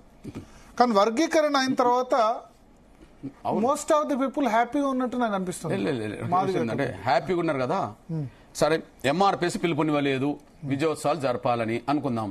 మరి వీళ్ళు పిలుపునిచ్చుకున్నారు కదా, మరి వీళ్ళు ఎందుకు జరపలేకపోయారు? అధికార పార్టీ కాంగ్రెస్ కదా. ఓకే, మేమే చేసినామని చెప్పి అందరికంటే ముందు మేము చేసినామని చెప్పుకొని బాగా మాట్లాడుకుంటున్నారు కదా. మరి వీళ్ళు ఎందుకు జరపలేకుండా పోయారు? మాకు సంతోషం ఒకవైపు ఉన్నది, బాధ ఒకవైపు ఉన్నది అనుకుందాం. ఓకే, మేము నిన్నటి వరకు జరపలే, కానీ రేపు ప్రదర్శన జరపాలి అనుకుంటున్నాం. ప్రదర్శన పర్మిషన్ ఇవ్వమనంటే చూద్దాం. హైకోర్టు నుంచి తెచ్చుకోవచ్చు. అట్లా కాదు. ఇప్పుడు ఎందుకు తెచ్చుకోవాలి? హైకోర్టు నుంచి మాలలు తెచ్చుకోలేదే, హైకోర్టు నుంచి నిన్న ముస్లింలు ట్యాంక్ బండ్ కార్డు తెచ్చుకోలేదే, మేమెందుకు వెళ్ళాలి? అంటే మమ్మల్ని హైకోర్టుకి వెళ్ళమంటారా? పిసిసి అధ్యక్షుడు వచ్చి ట్యాంక్ బండ్ కార్డు కూర్చున్నట్టు ట్రాఫిక్ బంద్ కాలే. వేలాది మంది ముస్లింలు వచ్చి 2-3 గంటల పాటు అక్కడ దీక్ష చేశారు, ట్రాఫిక్ బంద్ కాలే. మాకెందుకు ఆంక్షలు? రేపు ఈ విషయాన్ని మేము తేల్చుకుంటాం. అందువల్ల వర్గీకరణ సంతోషం, సాధించిన సంతోషం మాకున్నది, ప్రదర్శన పెట్టబోతున్నాం. ఆవేదన మాకు కొంత ఉన్నది, వాస్తవాలు చెప్తున్నాం. మా ఆవేదన కూడా చెప్పాల్సిందే కదా. అంబేద్కర్ సంతకం పెట్టిన రోజే ఆవేదన వ్యక్తం చేశాడు, మేము కూడా ఆవేదన ఉన్నది, మాకు తప్పే ఉన్నది. సో ఏపీలో చంద్రబాబు నాయుడు మీద ప్రత్యేక ప్రేమ ఉంది మందకృష్ణ మాదిక్ అంటారు. ఆయన ఏం చేసినా ఓకే, ఆయన డిలే చేసినా ఓకే, ఆయన తక్కువ ఇచ్చినా ఓకే, పర్సెంటేజ్ వైజ్ తక్కువ ఇచ్చినా ఓకే. చంద్రబాబు నాయుడు గారికి, టీడీపీకి మొదటి నుంచి మాదిగలంటే వాళ్ళు వెనుకబడ్డరు అనే అభిప్రాయం ఉన్నది. దానికి తగ్గట్టుగానే మాకు వర్గీకరణ గతంలో చేసిండు. చేయడం వల్లనే మా సపోర్ట్ చేయలేదు 2014 నుంచి 19 మధ్య. నేనంటే ఆ మేరకు కొంత ఈ జూపుడి ప్రభాకర్ రావు, కారం శివాజీ లాంటి వాళ్ళు అందులో చేరి కొంత పక్కదారి పట్టించడం వల్ల కొంతకాలం ఆయన కొంత బ్యాలెన్స్ ఉండే ప్రయత్నం చేయబోయాడు. దానివల్ల మేము నష్టపోయినాం ఎంతో, ఆయన కూడా నష్టపోయాడు కదా. నమ్ముకున్న మాదిగలు ఆయన కొంత దూరం అయ్యడం వల్ల గవర్నమెంట్ చంద్రబాబు నాయుడు కొంత నష్టపోయినట్టే కదా. నిజంగా చెప్పాలంటే 2019 అసెంబ్లీ ఎన్నికల్లో ఎంఆర్పిఎస్ కూడా సపోర్ట్ లేదు కదా. 2014 ఎన్నికల్లో మాల మహానాడు వైసీపీకి నిలబడితే మాదిగ దొండ టీడీపీకి నిలబడ్డది, గెలిచిండ్రు కదా. 2019 వచ్చేటప్పటికి ఈ జూపుడి ప్రభాకర్ కారంశం అది అందులో ఉన్నా కూడా మేము మాకు నిజంగా ఇచ్చిన మాట కొంత నిలబెట్టుకోలేకపోయాడు కదా అని అసంతృప్తి ఆవేదన మాకు ఉండడం వల్ల మేము మా మద్దతు ఇవ్వలేకపోయినాం. ఆడ నష్టపోయిండ్రు కదా. మళ్ళీ ఇప్పుడు 2023లో 24లో ఎన్నికలు జరిగినాయి. మళ్ళీ ఎంఆర్పీఎస్ వర్గీకరణ చేస్తామని ముందుకు వచ్చిండు కదా, మేము సపోర్ట్ చేసాం కదా. మరి చేశారా మీరు సపోర్ట్? అవుట్ రైట్ కాదు, మాకు 100% శక్తి ఉంటే 110% ఆయనకు అండదండలు ఇచ్చాం. ఎందుకంటే చేస్తే ఆయనే చేయాలి. అక్కడ మాకు జగన్ వస్తే ఎందుకు చేస్తాడు? ఇక జగన్ 5 ఏళ్ల పాలన చూసాం కదా. వర్గీకరణ మాకు వ్యతిరేకం అనేసి రుజువైంది కదా. సుప్రీంకోర్టులో విచారణ జరుగుతుంది, ఒక లాయర్ని పెట్టలేదు కదా. 5 ఏళ్ళు మాకు అపాయింట్మెంట్. వర్గీకరణ ఎక్కడ డైరెక్ట్ గా వ్యతిరేకించినట్టు మాట్లాడలేదు జగన్. మాట్లాడిండు. ఎప్పుడు? నిండు శాసనసభలో ఒక సందర్భంలో ముఖ్యమంత్రి అయినాకనే నిండు శాసనసభలో ముఖ్యమంత్రి అయినాక కాపుల అంశం మీద చర్చ జరుగుతున్న సమయంలో దాంట్లో ఈయన జోక్యం చేసుకుని అసలు చంద్రబాబు నాయుడు గారు వీళ్ళని చేస్తున్నాడు వాళ్ళని చేస్తున్నాడు, సుప్రీంకోర్టు వర్గీకరణకు వ్యతిరేకం అని తెలిసినా కూడా, రాజ్యాంగ విరుద్ధం తెలిసినా కూడా ఈయన మాలమాదిగలు చీల్చడం కోసమే, ఓటు రాజకీయాల కోసం, రాజకీయ లబ్ధి కోసమే ఈయన వర్గీకరణ చేసిండని చెప్పి ఆయన అసెంబ్లీలో కామెంట్ చేసిండు కదా. అసెంబ్లీలో కామెంటు మొత్తం సోషల్ మీడియా అంతా మొన్న ఎక్స్పోజ్ చేసింది కదా. అంటే ఆయన మాకు అనుకూలంగా కాదని వ్యతిరేకమైన రుజువు అయిపోయింది. ఇప్పుడు వర్గీకరణ వ్యతిరేకించలేదు వైసీపీ, ఎక్కడ స్టేట్మెంట్ ఇవ్వలేదు. మొన్న రిజల్యూషన్ లో, ఏ రిజల్యూషన్ లో? మొన్న అసెంబ్లీ రిజల్యూషన్ లో గానీ తర్వాత గానీ వాళ్ళు ఏం పెద్ద కామెంట్ చేసినట్టు కనిపించలేదు ఇక్కడ. ఇప్పుడు ఆయన కామెంట్ చేయకపోయినా ఒక కామెంట్ అనుకూలమైతే చేయలేదు కదా, ఎందుకు మౌనంగా ఉన్నాడు? మరి దాన్ని స్వాగతించాలి కదా. ఇప్పుడు ఎగ్జాంపుల్ విషయం చెప్తున్నా. ఇప్పుడు సుప్రీంకోర్టు జడ్జిమెంట్ ఎస్సీ వర్గీకరణకు అనుకూలంగా వచ్చింది. ఒకనాడు ఎస్సీ వర్గీకరణకు వ్యతిరేకం అనే దాన్ని ఎక్స్పోజ్ చేసినావు కదా సుప్రీంకోర్టు. మరి ఎస్సీ వర్గీకరణకు అనుకూలమని సుప్రీంకోర్టు ఇచ్చింది, మరి దాన్ని స్వాగతించాలి కదా. సుప్రీంకోర్టులో రాష్ట్ర ప్రభుత్వం తరఫున లాయర్ని పెట్టాలి కదా.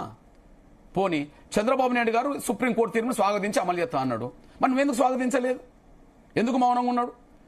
ఇప్పుడు రేవంత్ రెడ్డి గారు సుప్రీంకోర్టు తీర్పును స్వాగతించాడు, మరి ఇక్కడ స్వాగతించిండు, అటు స్టాలిన్ స్వాగతించిండు, చంద్రబాబు గారు స్వాగతించిండు, సిద్ధరామయ్య స్వాగతించిండు అనుకుందాం.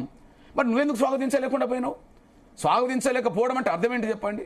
అదే సమయంలో మొన్న గుంటూరులో మాలలందరూ కలిసి ఒక సభ పెట్టిండ్రు వర్గీకరణకు వ్యతిరేకంగా. ఏది ఇక్కడ మా మాల సోదరులు ఇక్కడ సభ పెట్టిన తర్వాత మళ్ళీ గుంటూరులో కూడా సభ పెట్టారు. సభ పెట్టిన నిర్వాహకులు అందరూ కలిసి మళ్ళీ జగన్మోహన్ రెడ్డిని కలిస్తే జగన్మోహన్ రెడ్డి గారు వాళ్ళందరినీ కలుపుకొని సంతోషంగా వాళ్ళు చాలా గొప్పగా జరిపిందని చెప్పుకునేటట్టుగా చేయగలిగారు కదా.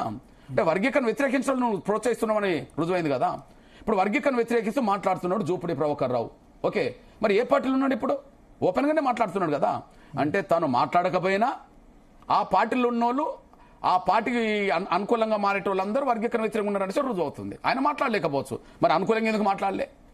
మౌనం ఎందుకు ఉండాలి? ఇదేమన్నా రహస్యమా? ఎంఆర్పీఎస్ ఉద్యమం 30 ఏళ్ల పోరాటం, వాళ్ళ తండ్రి వర్గీకరణకు అనుకూలం కదా, అసెంబ్లీ తీర్మానం చేసింది తను కదా. ఓకే, కేంద్ర ప్రభుత్వంతో ఉచమేర కమిషన్ వేయించింది తను కదా. వర్గీకరణ జరగాలని చెప్పి కేంద్రం మీద ఒత్తిడి పెట్టడానికి ప్రయత్నం చేసింది తను కదా. అఖిల పక్షాలను తీసుకెళ్లి గౌరవ ప్రధానమంత్రి మన్మోహన్ సింగ్ గారు ఉన్న కాలంలో ఉషామేర కమిషన్ వేయడానికి కోసం ప్రయత్నించింది కాదు. ఉషామేర కమిషన్ రిపోర్ట్ ఇచ్చిన తర్వాత కూడా 1 year అప్పుడు కాలయాపన చేసింది మరి రాజశేఖర రెడ్డి అనుకుంటే అప్లై చేసేవాడు. కాదు నేను అనుకుంటే నేను తప్పు పట్టలేను. కాంగ్రెస్ పార్టీలో మాళ్ళు బాగా పలుకుబడి గల యూపీఏ గవర్నమెంట్ శాసించే స్థాయిలో ఉన్నారు. కానీ తను ఎప్పుడు కూడా వర్గీకరణ ప్రక్రియను ముందుకు నడపడం కోసమే తమంతు పాత్ర పోషించాడు. ఆయన హయాంలో జరగకపోవచ్చు, కానీ ఆయన వర్గీకరణ ఆగాలని లేదా వర్గీకరణ వెనుకకు పోవాలని ఆయన ఎప్పుడు అనుకోలేదు. ఒక ఎగ్జాంపుల్ చెప్తున్నా. ఎన్నికలకు ముందు 2009 ఎన్నికలకు ముందు గాంధీ భవన్ తగలబడ్డది. తగలబెట్టింది ఎవరు? ఎంఆర్పీఎస్ కార్యకర్తలేనే కదా. సోనియా గాంధీ మీటింగ్ రద్దు అయిపోయింది. అంతో ఎంతో ఆ కోపం నా మీద ఉండాలి, అందరి మీద ఉండాలి. కానీ రెండోసారి ముఖ్యమంత్రి అయిన తర్వాత మేము ఆయనను కలవక ముందే శ్రీమతి సోనియా గాంధీ గారి దగ్గరికి వెళ్ళి రెండోసారి ముఖ్యమంత్రిగా ప్రమాణ స్వీకారం చేసినాక థ్యాంక్స్ చెప్పడం కోసం కేంద్రం దగ్గరికి వెళ్తాడు. ఏది ముఖ్యమంత్రి ప్రమాణ వాళ్ళ అధినేత దగ్గరికి వెళ్ళి 2 విషయాలు కోరొచ్చాడు. అమ్మ, నేను మొదటి గవర్నమెంట్ లో 2 అంశాలు పూర్తి చేయలేకపోయాను, అది కేంద్రం దగ్గర ఉన్న అంశాలే. ఒకటి పోలవరం, 2 వర్గీకరణమ్మ. కనీసం ఈ రెండో పరిపాలనలో త్వరగా ఈ 2 అంశాలు పూర్తి చేయడానికి నాకు సహకారం చేయాలని అన్నాడు. దురదృష్టవశాత్తు చనిపోయాడు. అంటే ఆయన ప్రక్రియను ముందుకు నడపడం కోసం తన శక్తి మేరకు పనిచేసే ప్రయత్నం చేసినా లేదా? కానీ జగన్ యూటర్న్ తిరిగాడు. జగన్ యూటర్న్ తిరిగాడు. ఒక కాలర్ ఉన్నారు సురేష్ బాబు అని. సురేష్ బాబు గారు. ఎస్, నమస్తే సార్. నమస్తే, చెప్పండి. నమస్తే అన్న, మురళీకృష్ణ అన్న. బ్రదర్ నమస్కారం. బాగున్నా? చిన్నప్పటి నుంచి నేను పక్కా మాలన్నా. నానా నేను పక్కా మాలన్నా. నానా నేను చిన్నప్పటి నుంచి మీ ఉద్యమాలంటే నేను చాలా గౌరవంగాను చాలా ఇదిగా నేను ఉంటాను. నానా ఎక్కడి నుండి మాట్లాడుతున్నావు? నేను బాపట్ల జిల్లా అమర్లూరు మండలం గోవాడ నాది. నానా ఓకే. మీరు చేసే ప్రతి ఉద్యమం మంచిగా నా కాకపోతే మీరు పద్దాక మాలలు మమ్మల్ని మోసం చేసే మాట అన్నాకండి నాది. దయచేసి మీరు చేసే ఉద్యమాలన్నీ మంచివేనన్నా నానా, కానీ మాట్లాడితే మాలలు మోసం చేశారు మమ్మల్ని అనే మాట అనమాకన్నా. ఓకే నానా, అది చెప్పు నానా. అదే అంటే మీరంటే మాకు చాలా గౌరవం, మీరు పదే పదే మాలలు మోసం చేశారని అనకండి అని అంటున్నారట. ఓకే నాన్న, విషయం ఏంటంటే ఇప్పుడు మాదిగలకు అన్యాయం జరిగింది, లేదా మాదిగలతో పాటు ఇంకా 57 కులాలకు అన్యాయం జరిగింది. ఈ అన్యాయానికి పరిష్కారం చూపెట్టాల్సిన సమయంలో మరి వర్గీకరణ అడ్డు తగులుతున్నది ఏ వర్గం నాన్న? మీలాంటి తమ్ములోమో ఎప్పుడో ఒకసారి టీవీలోకి వచ్చి మేము మీరు పోరాటం మంచిదే అంటారు, కానీ రోడ్డు మీదకి వచ్చి అడ్డం పడుతున్నది ఎవరు? సభలు పెట్టింది ఎవరు? కోర్టులకు వెళ్ళింది ఎవరు? ముఖ్యమంత్రులను వర్గీకరణ చేయొద్దని చెప్పి శాసిస్తున్నది ఎవరు నాన్న? అసలు 30 ఏళ్ళు ఎందుకు పట్టింది నాన్న వర్గీకరణ ఉద్యమం? అన్ని పార్టీలు అనుకూలం, కమిషన్లు అనుకూలం, అందరూ అనుకూలమైనప్పుడు ఎవరి వల్ల ఆగింది వర్గీకరణ? మీరు మాల సామాజిక వర్గం సంబంధించిన పెద్దలతో ఈ విషయం ఎందుకు అడ్డం పడాలని మీరు మాట్లాడాలి నాన్న? ఎవరి వల్ల మేము నష్టపోయినాం? ఇప్పుడు ప్రమోషన్ రిజర్వేషన్ లేకుండా పోయినాయి. ఈ మాదిగలకు ప్రమోషన్లు రాకపోతే ఎవరికి వచ్చినట్టు? ఎస్సీలో ఎందుకు దొంగతనంగా ప్రమోషన్లు తెచ్చుకున్నారు నిన్నగాక మొన్న? ఇవాళ తెలంగాణలో జీవో వచ్చింది, మరి నిన్నెందుకు ప్రమోషన్లు ఇచ్చారు? మొన్నెందుకు ఇచ్చారు ప్రమోషన్లు? గ్రూప్ 1 పరీక్షలు ఫలితాలు ప్రకటించారు, మళ్ళీ గ్రూప్ 1 పరీక్షలు ఫలితాలు ప్రకటించాలంటే ఇంకొక 10 ఏళ్ళు పడతాయి కదా. వర్గీకరణ చేయబోతున్న సమయంలో అసెంబ్లీ తీర్మానం చేయడానికి 1 వీక్ ముందు ఎందుకు ఆ పరీక్ష ఫలితాలు ప్రకటించారు? ఇదంతా ఒత్తిడి మేరకే కదా. ఆ ఫలితాలు ప్రకటించడం వల్ల నష్టపోయింది ఎవరు? మాదిగలు కదా. అదనపు లబ్ధి పొందిన ఎవరు? మాలలు కదా. మరి ఎవరు తీసుకున్నట్టు? బీసీలు తీసుకున్నారా? మా వాటేమన్నా? ఓసీలు తీసుకున్నారా? ఎస్టీలు తీసుకున్నారా? ముస్లిం తీసుకున్నారా? మా వాట మాకు రాకుండా చేసింది ఎవరో చెప్పండి, మీరే చెప్పండి. అడ్డం పడేటోళ్ళ గురించి మీరు ఆలోచించండి. వాస్తవానికి మాలా మాదిగల మధ్యలో గ్యాప్ పెరగడానికి కారణం ఏం తమ్ముడా? నేను అందరికీ అనుకూలమే కదా. మాలాలకు అన్యాయం జరిగిన చోట నేను చుండ్రులు వచ్చి పడుకున్నా కదా. లక్ష్మీపేటలో ఉద్యమానికి నాయకత్వం ఇచ్చాం కదా. చీమకుర్తిలో నెలల పాటు నేను పడుకున్నా కదా. మాలపల్లెలో శంకర్రావుకు మీద దాడి జరిగినప్పుడు నేను శంకర్రావుకు అండగా నిలబడ్డా కదా. గద్దరన్నది కాల్పులు జరిగినప్పుడు నేను బంధుకాలు ఇచ్చాను కదా. గీతారెడ్డికి అవమానం జరిగినప్పుడు ఆమెకు అండగా నిలబడ్డాం కదా. చంద్రరావును ఢిల్లీలో కొడితే ఆయనకు న్యాయం జరగాలని నేను పోరాటం చేశాను కదా. సుద్దాల దేవయ్యకు మంత్రివర్గం తప్పిస్తే ఆయనకు అండగా నిలబడ్డా కదా. అన్యాయం మాలలకు జరిగినా మాదిగలు జరిగినా నా వంతు నేను పాత్ర పోషించాను. మీ దృష్టికి నేను తీసుకొచ్చే విషయం ఏంటంటే అడ్డం పడకపోతే 30 ఏళ్ళు జరుగుతుందా ఈ పోరాటం? మీ అన్నగా చెప్తున్నా నేను. ఉమ్మడి అంశాల మీద మనం అందరం కలిసి పని చేయాలా. ఉమ్మడి అంశాల మీద మనం పోరాటం చేయాలా. ఎస్సీ ఎస్టీలకు సంబంధించిన బీసీలకు సంబంధించిన అంశాలు ఎన్నో శాసనసభలో పార్లమెంట్లో చర్చకు రాకుండా పోతున్నాయి. ఇప్పుడు మీరు అంటారు మాలల ఇన్ఫ్లుయెన్స్ హైకమాండ్ల దగ్గర ఉంది, ఇతర పార్టీల కంటే కాంగ్రెస్ లో ఉంది పక్క. సో రాబోయే రోజుల్లో పొలిటికల్ గా ఏ విధంగా ఎదుగుతారు మాదిగలు? ఫర్ ఎగ్జాంపుల్ తీసుకుంటే మొన్న ఒక కాంగ్రెస్ పార్టీ ఒక పెద్ద మిస్టేకే 3 పార్లమెంట్ సీట్లో మాదిగ సామాజిక వర్గం నుంచి ఒకళ్ళకు కూడా ఇవ్వకపోవడం. అంటే బైన్లా ఉపకులానికి ఇచ్చారు కడియం శ్రీహరి బిడ్డకి. బ్రదర్ ఇప్పుడు డైరెక్ట్ గా మాదిగలకు ఉపకులం ఈ కులం అని మాట్లాడద్దు. ఏ కులమైన స్వతంత్ర కులమే, ఏ కులమైన స్వతంత్ర కులమే. ఇప్పుడు అగ్రకులాలని మాట్లాడుతున్నాం.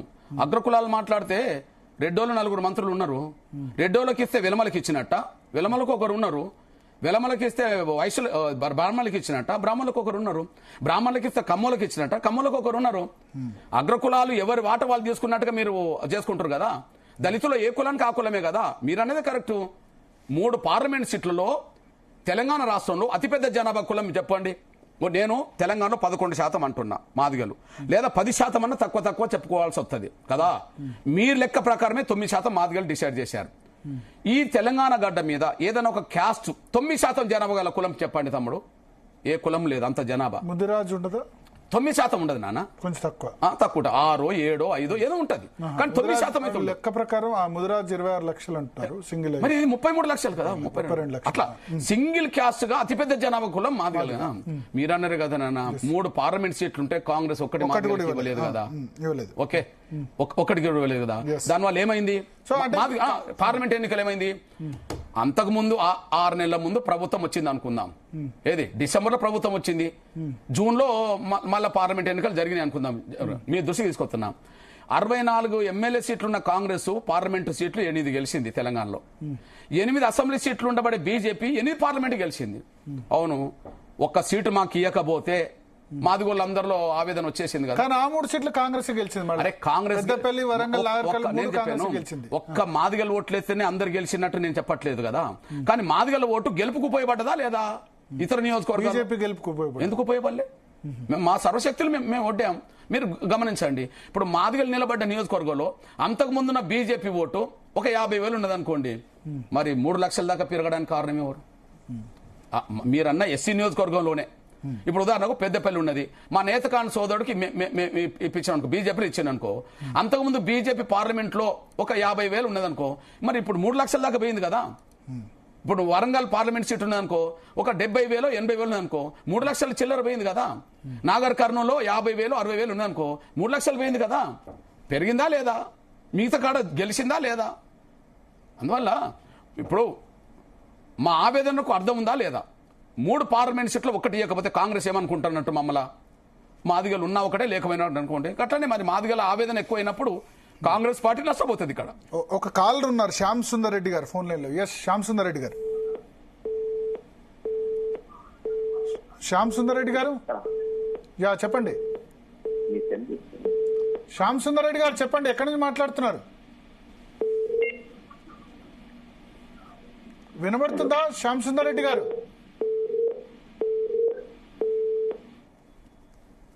యా, సో కట్ అయింది. సో ఒకటి, ఇప్పుడు రాజకీయంగా వర్గీకరణ అయిపోయింది.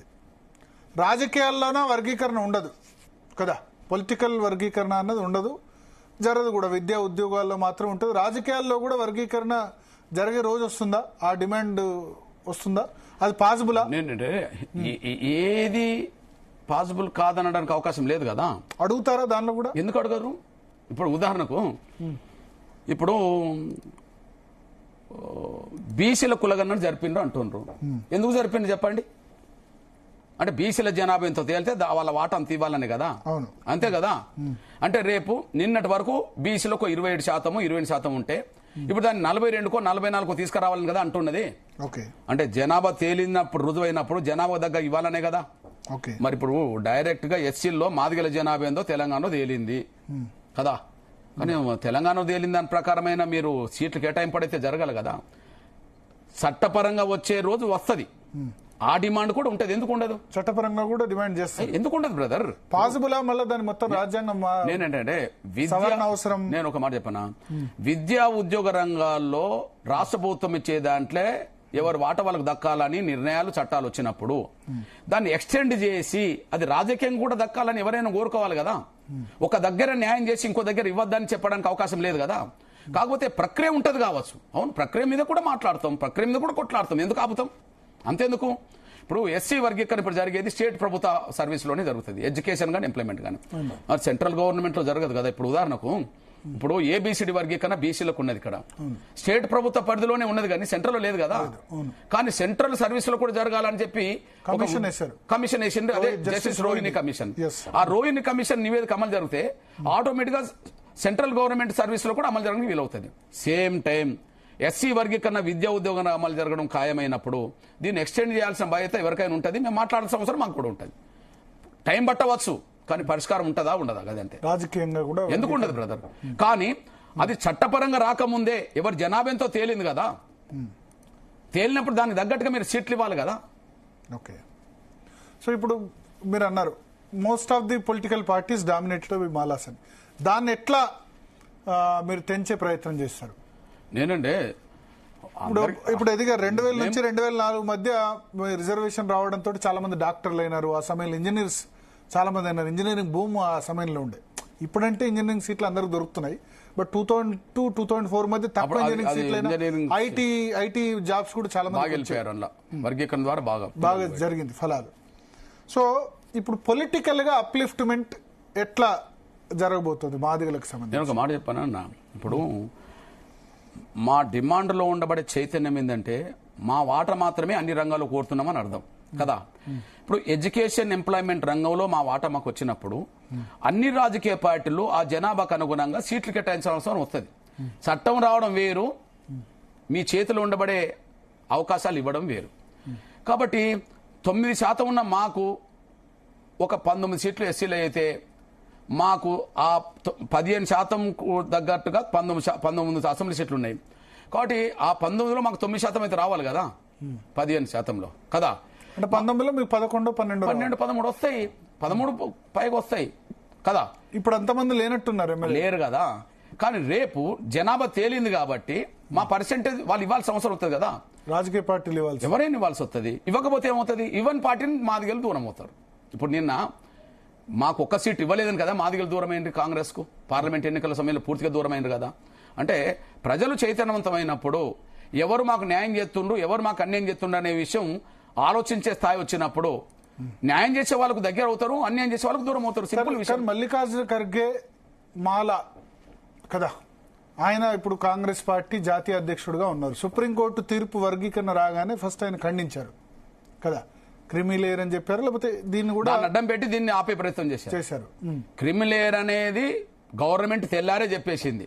ఏది క్రిమిలేయర్ ను మేము అమలు చేయమని చెప్పి కేబినెట్ సమావేశం వెంటనే చెప్పేసింది.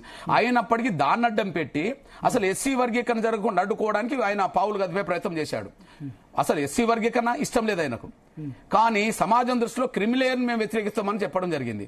కానీ క్రిమిలేయర్ అప్పటికే మేము అమలు చేయమని చెప్పి కేంద్రం చెప్పేసింది. అయినప్పటికీ కుట్ర చేసి క్రిమిలేయర్ సపోర్ట్ చేస్తున్నారా? నేను క్రిమిలేయర్ కూడా స్వాగతిస్తా. ఎందుకు స్వాగతించవద్దు? ఒక కుటుంబంలో 30 ఏళ్లుగా 40 ఏళ్లుగా ఐఏఎస్ ఆఫీసర్లు, ఐపీఎస్ ఆఫీసర్లు వాళ్ళ పిల్లలే డాక్టర్లు, ఇంజనీర్లు అవుతే అదే ఊర్లో ఉండబడే ఒక అత్యంత పేద కుటుంబం సంబంధించిన వాళ్ళ బిడ్డలు వాళ్ళతో ఎట్లా పోటీ పడతారు బ్రదర్? నేను ఒక మాట, కులాల పరంగా చూస్తే ఎవరి వాట వాళ్ళకి రావాలి. అదే సమయంలో రిజర్వేషన్ల ఫలాలు పొందుతున్న సమయంలో కనీసం ప్రయారిటీ అన్న ఉండాలి. క్రిమిలేయర్ అన్నా అమలు చేయాలి, లేదా ప్రయారిటీ అన్న ఉండాలి. ఒక ఆఫీసర్ బిడ్డకు, ఒక నిరుపేద బిడ్డకు ఏదన్నా ఒక ఇంజనీర్ కాలేజ్ కాడ, ఒక ఇంజనీర్ సీటు కాడ, ఒక డాక్టర్ సీటు కాడ, లేకపోతే ఇంకొక ఉద్యోగం కాడ పోటీ జరిగినప్పుడు కనీసం కట్ ఆఫ్ మార్క్స్ లో వీళ్ళకి తేడాన్న రావాలి. ఉదాహరణకు మీ దృష్టికి చూస్తున్నాను. ఇప్పుడు ఓసీ కట్ ఆఫ్ మార్క్స్ వేరుంటది, బీసీది వేరుంటది, ఎస్సీది వేరుంటది, అంతే కదా. 80% ఓసీ కట్ ఆఫ్ మార్క్ అనుకో, ఒక 70% బీసీది అనుకో, ఎస్సీ ఎస్సీలు 60 అనుకో. ఈ 60లోనే ఉద్యోగస్తుల పిల్లలకు 60 పెట్టి, ఓకే, అప్పటికి ఒక్క అవకాశం పొందని కుటుంబంలో వచ్చిన వాళ్ళకు 50% మార్కులు పెట్టింది అనుకో, ప్రయారిటీ వీళ్ళకి వస్తే ఈ బిడ్డలు కొంతమంది బయటపడడానికి అవకాశం. దీన్ని ఎందుకు తీసుకురావాలి వెళ్ళకపోతున్నారు? ఎందుకంటే ఇప్పుడు రిజర్వేషన్ల ఫలాలు అనుభవించిన వాళ్ళే అనుభవించడం వల్ల ప్రభుత్వ ఉద్యోగాలు చాలా తక్కువనే కదా. సో అనుభవించిన వాళ్ళే అనుభవించడం వల్ల చాలా మంది అసలు ఇంకా కవర్ కాని వాళ్ళు చాలా మంది ఉన్నారు. మనం లాస్ట్ టైం డిస్కస్ చేసాం అనుకుంటా. బుడుగ జంగాలు ఉంది కదా, అత్యంత తక్కువ అక్షరాస్యత, గవర్నమెంట్ ఉద్యోగాలు చాలా తక్కువ. ఇవాళ వాళ్ళకి 1% దానిలో పెట్టారు. మేము స్వాగతిస్తున్నాం. ఎస్. సో అటువంటి వాళ్ళకి మళ్ళీ ఉద్యోగాలు రావాలంటే, ప్రభుత్వ ఉద్యోగాలు రావాలంటే, లేకపోతే వాళ్ళు బ్యూరోక్రాట్స్ కావాలంటే, ఐఏఎస్లు కావాలంటే, ఐపీఎస్ కావాలంటే ఇంకా ఎన్ని సంవత్సరాలు పడుతుంది? ఇప్పటికే 70 సంవత్సరాలు అయింది. అందుకని బ్రదర్ నేను దృష్టికి తీసుకొస్తున్నా, సుప్రీంకోర్టు తీర్పు వచ్చిన తర్వాత దళితుల్లో ఎదిగిన వర్గాలే బ్రదర్ ఎక్కడైనా సరే, రాజకీయాలు చేస్తున్నది వాళ్ళే, బ్యూరోక్రాట్స్ వాళ్ళే, అన్ని రకాల ఆఫీసర్స్ వాళ్ళే, అంతేనా? అంటే ఒక 40-50 ఏళ్లుగా ఏ కుటుంబాలైతే ఉద్యోగాలు, విద్యను చెప్పు చేతులు పెట్టుకున్నారు, రాజకీయాలు చెప్పు చేతులు పెట్టుకున్నారో, క్రిమినల్ వ్యతిరేకించడానికి వాళ్ళే రోడ్డు మీదకి వచ్చేసారు. కానీ ఒక తెలంగాణ, ఆంధ్రప్రదేశ్ గురించి మాట్లాడతలేను, నువ్వు దేశం చిత్రపటం చెప్తున్నా నేను. ఓకే, దేశ చిత్రపటం చెప్తున్నా నేను. అంటే దేశ చిత్రపటంలో క్రిమినల్ వ్యతిరేకిస్తూ బహిరంగ రోడ్డు మీద మాట్లాడిన వాళ్ళు ఎవరు? ఏ కుటుంబాలైతే రాజకీయంగా 40-50 ఏళ్లుగా ఫలితాలు పొందుతున్నారో, ఏ కుటుంబాల నుంచి ఐఏఎస్ ఆఫీసర్లు, గ్రూప్ 1 ఆఫీసర్లు, ఐపీఎస్ ఆఫీసర్లు ఎదిగారో, ఏ కుటుంబాల నుంచి అయితే డాక్టర్లు, ఇంజనీర్లు పెద్ద పెద్ద ఉద్యోగాలు చేస్తున్నారో, అక్కడి నుంచే క్రిమిలేయర్ వద్దనే కాడికి వచ్చేసింది. పేదవారి నుంచి రాలే. కానీ భారతదేశంలో క్రిమిలేయర్ ను కూడా స్వాగతించి ఓపెన్ గా స్టేట్మెంట్ ఇచ్చింది నేను మాత్రమే, దళిత వర్గాల నుంచి. ఎందుకు? అవును, అందరు బాగుపడాలి.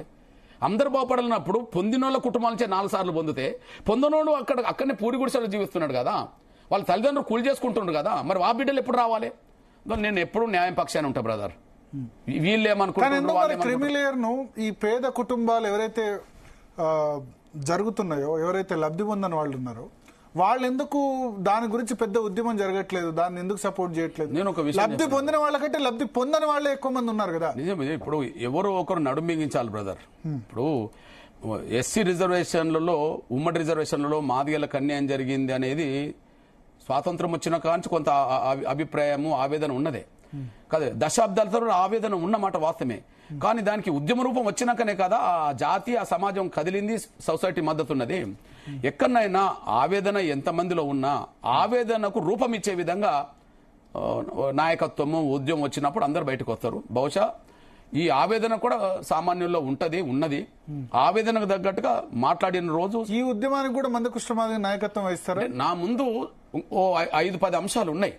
ఆ 5-10 అంశాల్లో ఇదొకటి కూడా ఉంటుంది. ఎందుకు ఉండదు? న్యాయమైన ప్రతి అంశాన్ని నేను టేకప్ చేస్తా నా శక్తి మేరకు. ఓకే. సో సుధాకర్ హైదరాబాద్ నుంచి కాలర్ సిద్ధంగా ఉన్నారు. ఎస్ సుధాకర్ గారు. హలో సుధాకర్ గారు చెప్పండి. సార్, మన మందకృష్ణ మాదిగన్న కోసం ఇస్తారా ఒకసారి ఫోన్? చెప్పండి బ్రదర్. నమస్కారం. హలో, నేను హైదరాబాద్ నుంచి మాట్లాడుతున్నా బ్రదర్. ఇన్న మందకృష్ణ మాదిగ అన్న లేకపోతే మాదిగలకు మనగడం లేదు.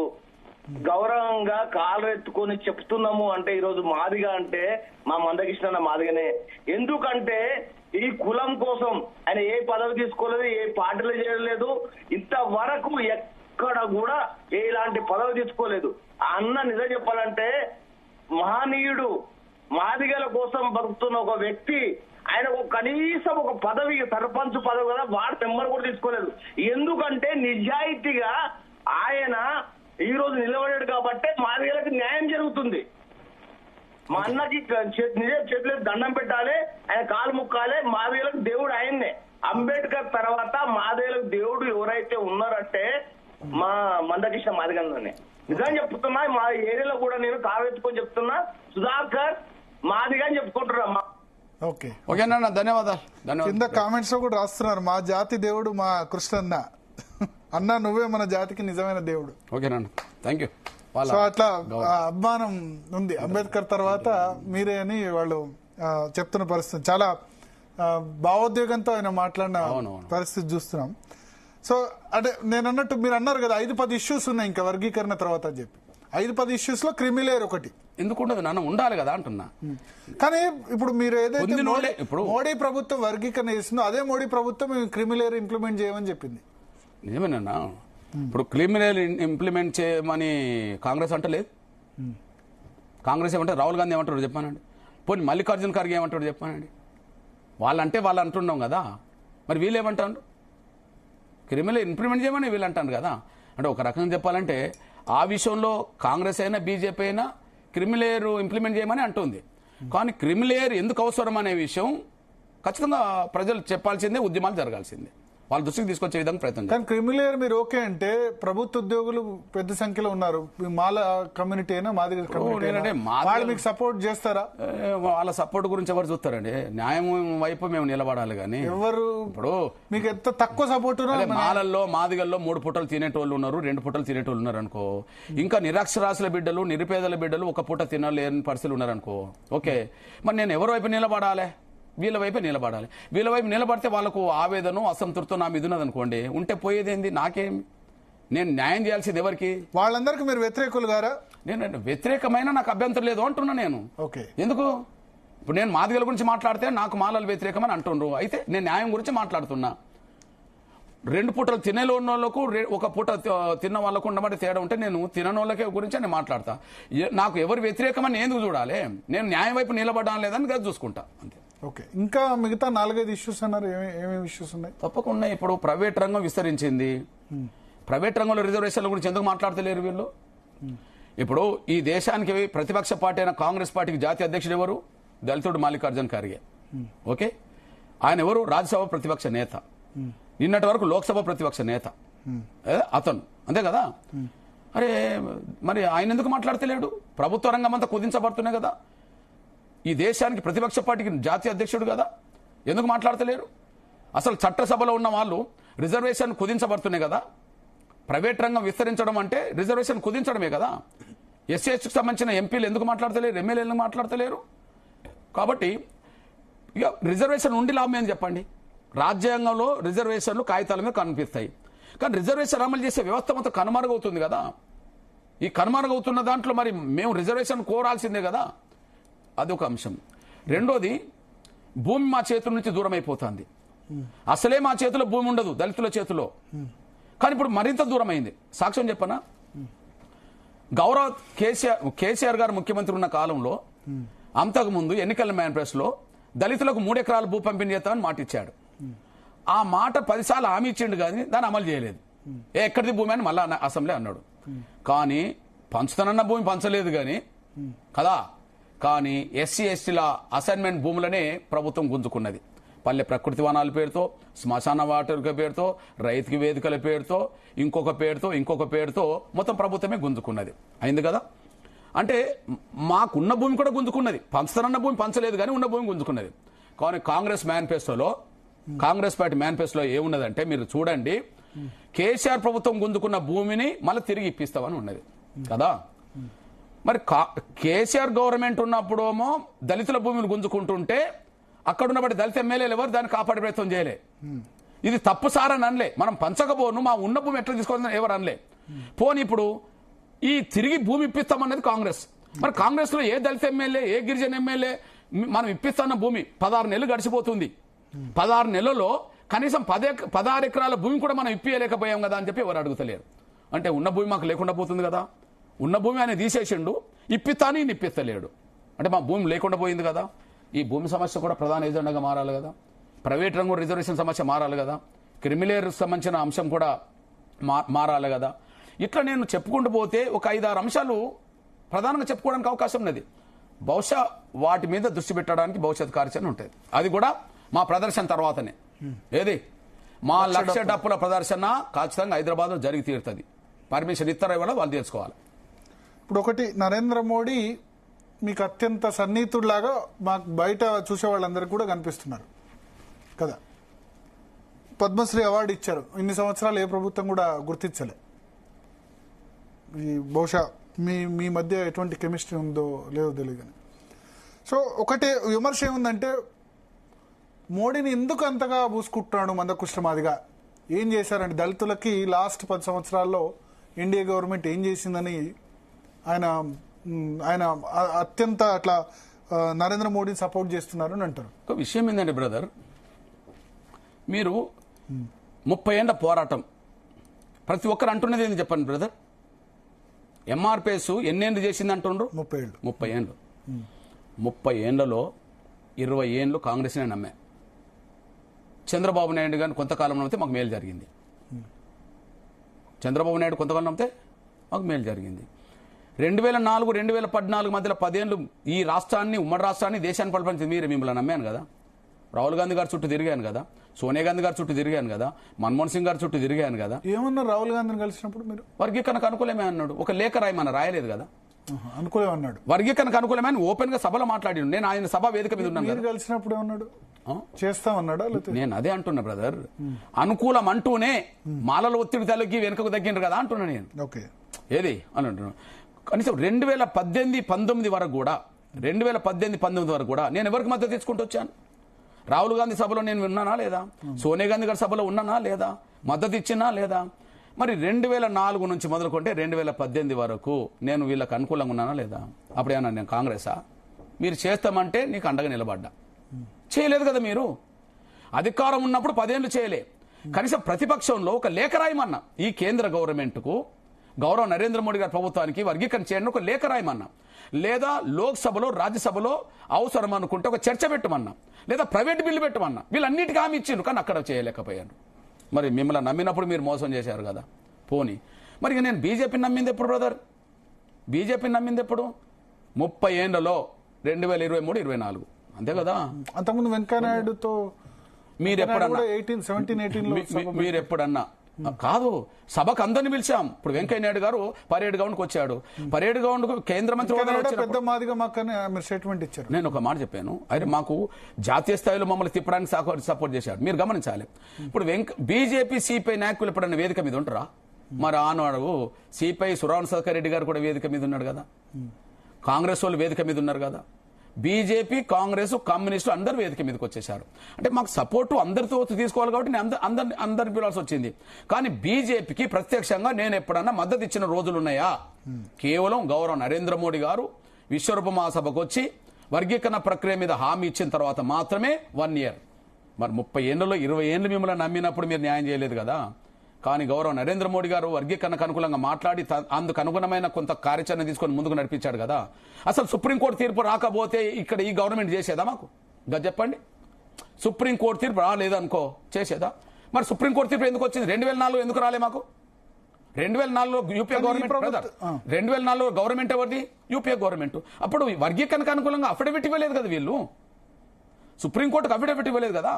ఇప్పుడు కేంద్ర ప్రభుత్వము న్యాయశాఖను అప్రమత్తం చేసి okay attorney general, solicitor general కూర్చునబెట్టి ఎస్సీ వర్గీకరణ జరగాలని చెప్పి లిఖితపూర్వకంగా కేంద్రం ఇస్తున్నదని చెప్పి అఫిడవిట్ ఇవ్వని చెప్పింది కదా. అఫిడవిట్ ఇచ్చింది కదా. ఆ తర్వాతనే కొంత గ్రీన్ సిగ్నల్ వచ్చినట్టు వచ్చింది కదా. ఇప్పుడు మీరు చెప్పండి, సుప్రీంకోర్టు జడ్జిమెంట్ వర్గీకరణకు అనుకూలంగా రావడానికి కేంద్రం ఇచ్చిన అఫిడవిట్ కూడా ఒక కారణమైతే కదా. కేంద్రం ఇచ్చిన సపోర్ట్ వల్లనే ఒకవేళ సుప్రీంకోర్టు తీర్పు ఇచ్చింది అనుకుంటే, ఆ సుప్రీంకోర్టు తీర్పు అనుకూలంగా రాకపోతే రేవంత్ రెడ్డి ముందుకెళ్లేవాడా? అది చెప్పండి అంతే. కానీ 9 సంవత్సరాల సమయం తీసుకున్నారు కదా. 9 సంవత్సరాల సమయం తీసుకున్నారు. నేను 10 ఏళ్ళు మిమ్మల్ని నమ్మి ప్రతిపక్ష హోదాలో కూడా మీరు మాట్లాడమని చెప్పాను కదా. నేను చట్టసభలో లేను బ్రదర్, నేను పార్లమెంట్లో లేను. పార్లమెంట్లో ఉన్నది కాంగ్రెస్ ప్రతిపక్ష హోదే కదా. ప్రతిపక్ష హోదాలో మీకు ప్రతిపక్ష పార్టీ హోదాలు ఉన్నప్పుడు మీకు మద్దతు ఇచ్చాను కదా బ్రదర్. ఇప్పుడు మీరు గమనించండి, 2004, 2014 గవర్నమెంటే వాళ్ళది, నేను మద్దతు ఇచ్చుకుంటూ వచ్చాను. రాజశేఖర్ గారు ఉన్నప్పుడంటే మద్దతు ఇచ్చుకుంటూ వచ్చాను కదా. మరి 2014 ఈ 18 మధ్యలో ప్రతిపక్షం ఎవరు? కాంగ్రెసే. అయినప్పటికీ ప్రతిపక్షానికి ఎందుకు మద్దతు ఇచ్చాను? వాళ్ళు 2 చెప్పారు. కాంగ్రెస్ పార్టీ పరంగా మేము లేఖ రాస్తామన్నారు, లేదా లోక్సభ, రాజ్యసభలో దీన్ని ప్రస్తావిస్తామన్నారు. అవసరం అనుకుంటే ప్రైవేట్ బిల్లు పెట్టిస్తామని అన్నారు. మరి వీళ్ళే అన్నారు కదా ఈ మాట.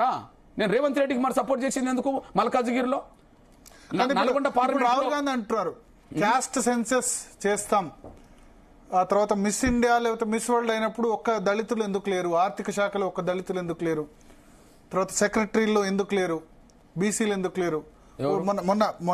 మొన్న స్పీచ్ లో కూడా ఏఐసీసీ రాహుల్ గాంధీ మళ్ళీ దానికి వాళ్ళే బాధ్యత వహించాలి. ఎవరు? దానికి కాంగ్రెస్ బాధ్యత వహించాలి. ఈ దేశాన్ని మొత్తం పరిపాలించిన ఎక్కువ సమయం ఎవరు తీసుకున్నారు? కాంగ్రెస్ కాదా? మరి బాధ్యత తీసుకోవాల్సింది కాంగ్రెస్ కాదా? మాటలు చెప్పడం వరకే తప్ప సామాజిక న్యాయం వైపు నిజాయితీగా ఉన్నారా? ఉంటే ఒక ఉదాహరణ తీసుకొస్తున్నాను నేను. అవును, ఎంతో కొంత సామాజిక న్యాయం వైపు అడుగులు పడుతున్నది కారణాలు ఏమైనా గౌరవ నరేంద్ర మోడీ గారు ప్రధానమంత్రి అయినాకనే కదా. ఒక సాక్ష్యం చెప్పనా? ఇప్పుడు నెహ్రూ ప్రభుత్వం నుంచి మొదలుకుంటే మన్మోహన్ సింగ్ కాలం వరకు మంత్రివర్గంలో ఎస్సీ, ఎస్టీ, బీసీల సంఖ్య చెప్పండి, ప్రాతినిధ్యం పర్సెంటేజ్ చెప్పండి. 40 నుంచి 35% ఉండేది, మ్యాక్సిమం 40 లేదా 35. కానీ ఇప్పుడు గౌరవ నరేంద్ర మోడీ గారు ప్రధానమంత్రిగా ఉండబడే క్యాబినెట్లో 65-70 దాకా వచ్చింది కదా. అంటే ఈ వర్గాల ప్రాతినిధ్యం పెరిగిందా లేదా?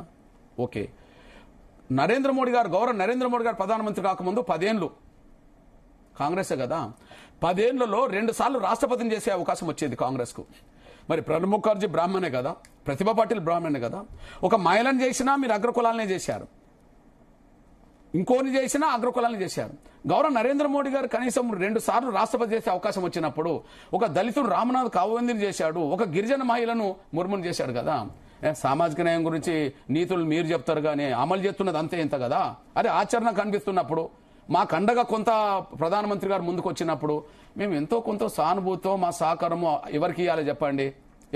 మొన్న అమిత్ షా రాజ్యసభలో లేకపోతే లోక్సభలో చేసిన కామెంట్ తప్పుపడుతుంది కాంగ్రెస్ పార్టీ ప్రధానంగా.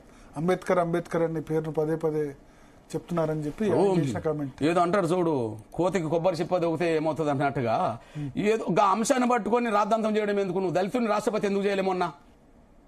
బ్రాహ్మణ్ చేసే బదులు రాష్ట్రపతిని చేయవచ్చు కదా. ఓ గిరిజన మహిళను ఎప్పుడు చేయలేదు కదా. పోటీ పెట్టింది వాళ్ళకి వ్యతిరేకంగా మీరే కదా. అధికారంలో ఉన్నప్పుడేమో రాష్ట్రపతి వచ్చే అవకాశం ఉన్నప్పుడేమో మీరు దళిత గిరిజనులు ఎన్నుకోరు, కానీ ఎదటోళ్ళు పెడితే మాత్రం దళిత గిరిజనులు ఓడిపోతామని తెలిసి మీరు పెడతారు. ఇప్పుడు ఉదాహరణకు మా మీరా కుమారి గారిని రాష్ట్రపతి ఎప్పుడు కాంగ్రెస్ పార్టీ డిక్లేర్ చేసింది? రామ్నాథ్ కోవింద్ ఉన్నప్పుడు. కానీ లోక్సభ స్పీకర్ చేసింది కదా. ఒక మాట చెప్పేది, లోక్సభ స్పీకర్ చేసింది. అరే ఎన్డీఏ గవర్నమెంట్ లో కూడా లోక్సభ స్పీకర్ బాలయోగి చేయలేదా? దళితుడు చేయలే బాలేదు. ఎన్డీఏ వాజ్పేయి గవర్నమెంటే కదా మరి అప్పుడు, అది పక్కకు పెట్టేశారు. నేను రాష్ట్రపతుల కాడికి వస్తున్నాను. నేను ఇప్పుడు ప్రణబ్ ముఖర్జీ చేసే సమయంలో ప్రణబ్ ముఖర్జీ చేశారు, అప్పుడు గెలవడానికి అవకాశం ఉన్నది కదా కాంగ్రెస్, రాష్ట్రపతి చేసింది ఉన్నది కదా, ప్రతిభ పాటిల్ చేసింది కదా. మరి ఆ సమయంలో రాష్ట్రపతిని మీరా కుమార్ చేయవచ్చు కదా, దళిత మహిళను చేయవచ్చు కదా. ఎప్పుడు పోటీ పెట్టిండ్రు ఈమెను? రామ్నాథ్ కోవింద్ దళితుడిని పోటీ పెడితే బీజేపీ ఆడ గెలుస్తుంది, కానీ ఓడిపోతాం తెలిసి ఇక్కడ మహిళలను పెట్టడం జరిగింది. ఇది అన్యాయం కదా? గెలిచే అవకాశం ఉన్నప్పుడు ఎందుకు పెట్టలే? రాహుల్ గాంధీ మాటల మీద మీకు నమ్మకం లేదా? అంటే ఇంతకుముందు ఇందిరాగాంధీ, సరే రాజీవ్ గాంధీ, సోనియా గాంధీ హయాంలో లేదు, కానీ ఇప్పుడు వాళ్ళు బీసీ లెక్కలు తీస్తామని చెప్తున్నారు, బీసీ క్యాస్ట్ సెన్సస్ చేస్తామని చెప్తున్నారు. తోటి బీసీ సోదరులకు మీరు సపోర్ట్ చేయరా? అధికారం నా బీసీ సమాజానికి ఎప్పుడు మేము అండగా ఉంటాం. నా బీసీల ప్రాతినిధ్యం పెరగాలని నేను కోరుకుంటాం. ఆ పెరిగింది ఎప్పుడు అంటున్నా నేను, ఆ పెరిగింది ఎప్పుడు? కాంగ్రెస్ ఇప్పుడు రాహుల్ గాంధీ ఇంత క్లియర్ గా చెప్తున్నారు క్యాస్ట్ సెన్సస్ చేస్తామని. వాళ్ళకు ఒక అవకాశం ఇస్తే చేయరా? ఇచ్చినా చేయరా? తెలంగాణలో చేసి చూపించారు కదా. ఈ 10 ఏళ్లలోనే ఆ తపన ఎందుకు వచ్చింది? ఓడిపోయినాక అధికారంలో ఉన్నప్పుడు ఆ ప్రయత్నం ఎందుకు ఒక అడుగు ముందుకెళ్ళలేకపోయారు? రాహుల్ గాంధీ శాసించండు కదా వాళ్ళ ప్రభుత్వాన్ని.